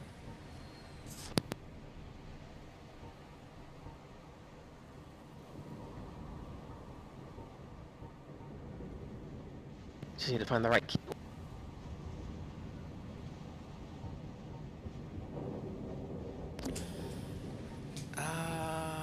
It's not. Oh, wait. There we go. No, it's not that one. I looked at that one already. Watchtower. There we go. Key to the basement of the Watchtower in Undeadburg. The basement of the Watchtower forms a stone cell. There are rumors of a hero turned hollow who was locked away by a dear friend. For his own good, of course. That key unlocks a door leading into a cell holding Havel the Rock himself. It's who we got that ring from. Havel's ring. In going into our journeys into Anor Londo, we find a hidden illusionary door inside of a fireplace. Inside we find not only Havel's armor, but a occult club, which doesn't mean too much to us then. But once we find an occult ember, we learn that occult weapons are designed to hurt and slay gods. So someone in Anor Londo, closely tied to Havel the Rock himself, was planning some kind of attack on the gods. While it looks like they never really succeeded, one clearly leading into another makes me believe that Havel, in all likelihood, was not undead, but for one reason or another, fell out of favor with Gwyn, and then was locked away. That said, it does mean that he was not a god, and he was a human, just like the rest of us. Which all the more fitting, I feel, to bring a piece of Havel with us, in a bit of poetic justice, to put an end to Gwyn himself. For now, though, let's link this fire. And hope the future is in good hands.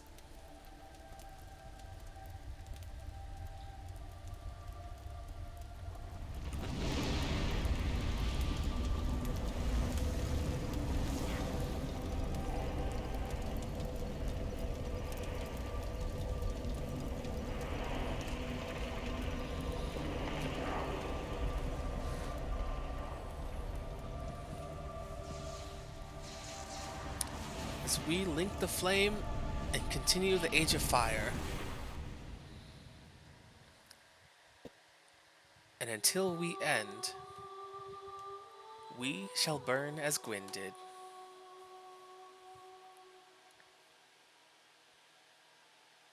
And that's the end.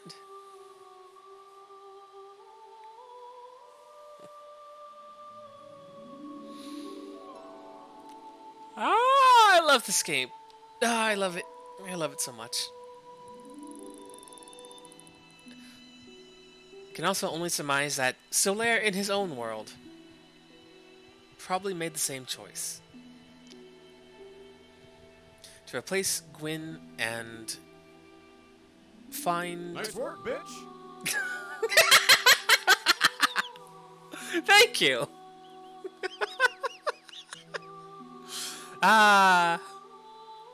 Oh, that was perfect. I forgot that one was in there.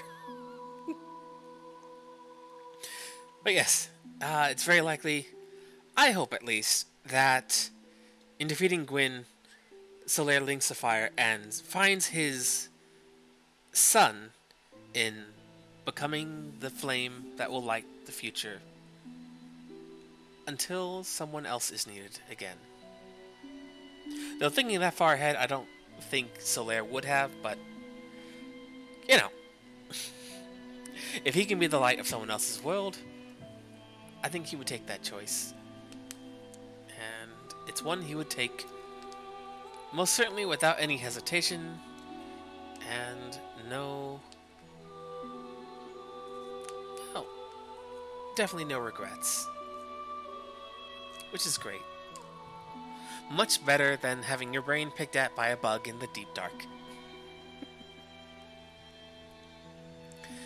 And I think. Well.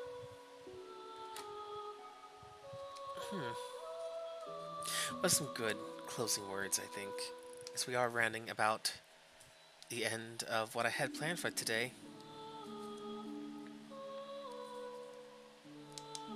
At any rate, this game, its story, how it forces people to think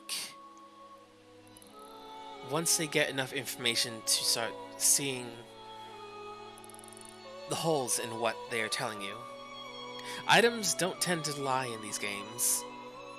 If it's stated as such on an item description, you can 9 times out of 10 take it as actual in-world fact, where characters will both lie and give lies of omission.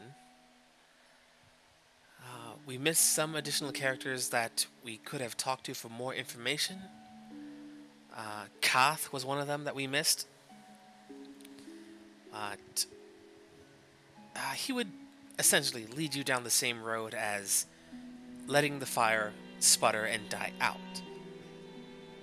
to let the Age of Dark and the Age of Man replace the Age of the Gods. What he doesn't tell you is what does that actually mean for humankind. Without the balancing that would be life, death, and light, we saw with the Ulasilians that without anything else and just pure dark, things very quickly destabilize into emotion made manifest, which is not good for your body. But this is definitely a story and game that gives no small wonders to how so many people have made entire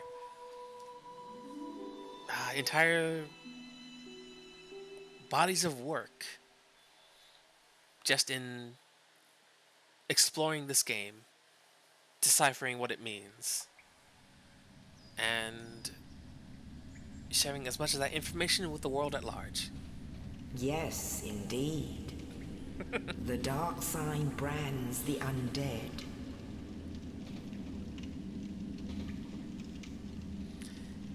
And in this land, the undead are corralled and led to the north.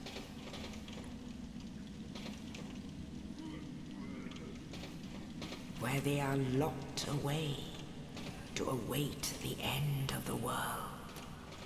Of course, this game is before having an option to start New Game Plus. So, once credits end, this is your fate. We go directly back to the start. Which for us has been a very long while.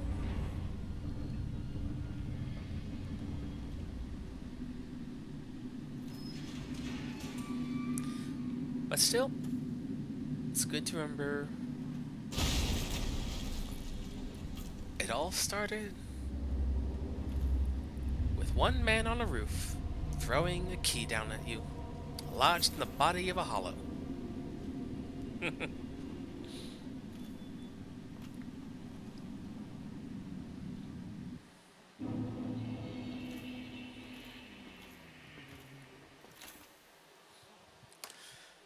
But yes, it is no small wonder that this game caused so many people, both in love and hate, to learn a little bit about this stuff, to share it with people around them, to analyze inside and out both cut content and official, hidden through the deepest depths of code and the most obscurified, crazy little interactions.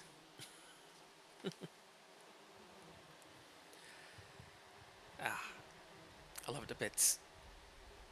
Especially for someone who will overthink literally everything about a game, much to my own detriment half the time. This game really lends well into that, as it is meant to be subjective. All the conclusions I've drawn towards, they could be incorrect. It's probably likely I've missed something somewhere, or there's an offhand comment by someone, or an item I didn't look too closely at that might disagree, might agree, any which direction it may go. These games were designed to allow the player to interpret and internalize what they will, how they will, and to draw your conclusions from such. Gwyn's placement as well. Did he know that he was going to burn himself forever? Did he think it was going to be a one-time light and then go? Did he set up the plot to send more and more undead, both to asylums and then towards linking the flame indefinitely? It's hard to say how much he actually was a part of it, but you don't become king of the gods and set up this entire kingdom and not have some idea of how to maintain your stability during it. It is far too unlikely, I think. And whether he did this out of fear of what mankind may become, fear of his legacy dying with him, fear of an unknown future where his time passes and the next generation of whatever it happens to be rises up. It's unclear. It's also purposely so you can make your own conclusions. I personally believe that he feared the potential of mankind, as he saw firsthand what Havel is capable of doing, of how powerful humans are able to become by defeating ever greater and ever more ferocious foes, to adapt and internalize that power and not mutate nearly as much as the rest of the gods. Whenever they absorb a certain amount of power, they physically grow. Humans don't tend to do that. Though there are exceptions, like Manus himself, who mutated and became something more, though that's mostly of his own nature as being the father of the abyss and having this great power within him already. Whether he's the furtive pygmy or not is unclear. At this point, I think it's a useless distinction to make, as it's far more terrifying not to know if he was even the pygmy himself. Because that might indicate that any human may have this wellspring of potential inside them as well. Just look at us as Egg. We slayed the gods. We killed the lords who were the founding members of our universe as we know it. The people who shaped the land and the entire millennia-long existence of history. And we became strong enough to kill them all. We became strong enough to kill the creatures that they themselves feared. With foresight, we do know Dark Souls 2 does exist, which takes place so far into the future that names of these places are long lost to history. That, while its own thing entirely, retains a lot of merit as a Dark Souls game. As much as I initially disagreed with its existence and would relegate its story to being the writings of fan fiction, my opinions have changed since I once thought that. And aside from very odd creative choices... Oh, yes? Also, if it's Lucatiel, I'm on the same page of, yes, she is the greatest thing in that game.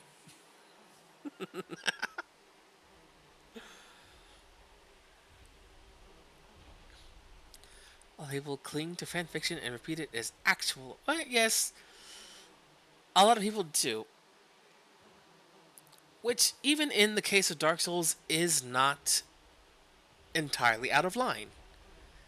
There are conclusions to be drawn and things that become something more than they initially were. My biggest gripe at the time of first playing was that a lot of what it offered in regards to the first game usually devolved into, like, hey, do you remember this? Instead of building on top of it, it relied a lot on what came before. Enjoyed DS2 and you and your friend try to come up with the most cursed fan theories? Well, that's half the fun. And I do believe Dark Souls 2 has a lot of merit as a game. And I am not in the same boat as disregarding everything that other than what I like about it. It's just a very different interpretation of things, and it's not even all that far-fetched. It's just wrapping my head around when this game must be occurring, especially for it to be the only game that has the health bar degrading the more you die, which I still very much disagree with, because I want to be able to explore, and how am I supposed to know that that rock underneath me is actually a death box unless I go touch it, because there are some areas where the rock beneath you is where you're supposed to go. But a lot of the times they'll just kill you instead, so it trains the player not to ever take risks unless they know for certain because someone else told them, hey, go here. Which on its own is a valid thing. A lot of Dark Souls 1 was like that as well, where you wouldn't find certain things unless someone said, hey, did you find blah de blah? And you go, what?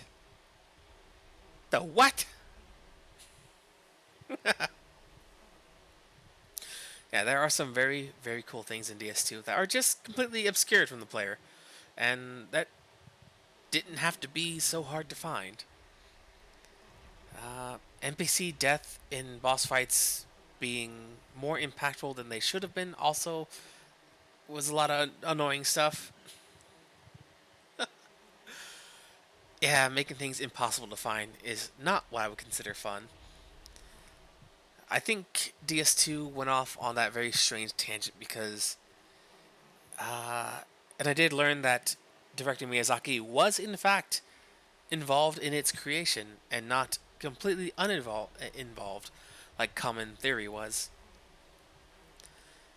But it went through so many renditions and so many director changes, and that they even made something that functioned is a miracle and testament to a lot of their in-house ability to course correct. Also, the entire prospect of Lucatiel of Mira and her quest line is one I adore endlessly, and it's such a different story to tell that I think that's why people did not enjoy it as much. And the design aesthetic was not as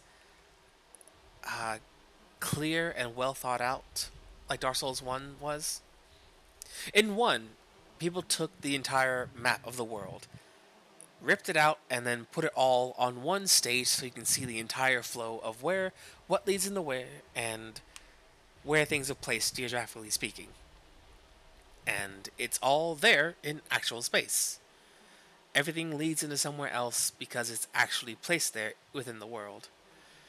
In Dark Souls 2, the same can't be said. There are many places where, because you entered in through door 1, you see this watery cavern. But if you had entered through door 2, in an unrelated part of the world, you would have walked through a volcano in that same physical location. So a lot of shortcuts don't make exact sense, and a lot of what made the world so fascinating to look at and explore in DS1 isn't there in 2. But that's hardly anyone's fault, as they did what they could, and they made a remarkable game, all the same. Then, of course, there's Dark Souls 3, which is very interesting, and I'm excited to see that, especially knowing that the servers are currently up for Dark Souls 3. Ah, but I think for now,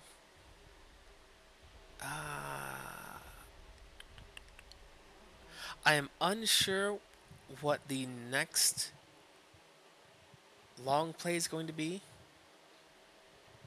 I definitely want to give this one time to breathe before I start up Dark Souls 2, especially since wait, did they just show it? Ah, no. I just read that they opened up Dark Souls 3 servers. But if they shut them down again already, uh I mean, it's fine. It'll be what it's going to be. It's outside of our control, so why worry about it? It'll be what it's going to be. So, nah. But it's fine. Whether they're up or down, either way, it's been 4 years since I last played 3, so I don't think my skills in that are going to get any worse than they are right now. I was definitely more afraid of the Dark Souls 1 playthrough being especially rough because I've been playing a lot of Elden Ring, and fundamentally, combat-wise, it's such a different game that a lot of slow bosses in this game kept messing me up because in Elden Ring, oftentimes they would have attacked already twice by the same time the Dark Souls 1 boss attacks once. It's a timing thing, and it's very, very strange. But that's how they get you. There's also no 8 running. There's a lot slower everything. Everything's much more deliberate.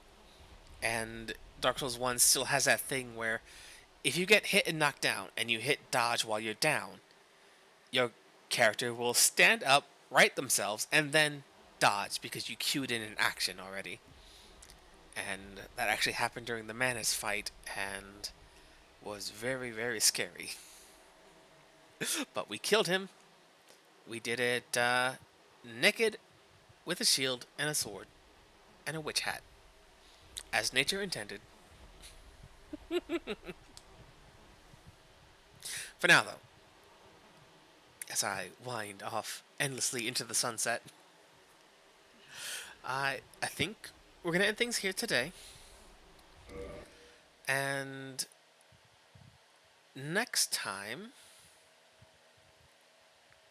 the legend of Egg will most certainly live on forever.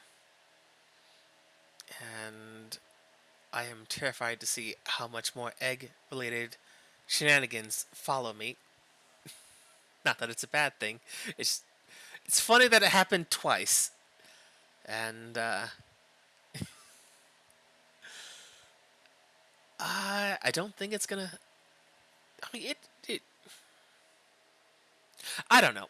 I'm not gonna speak for the future, as I don't know, and it's far more fun to see what happens when it happens.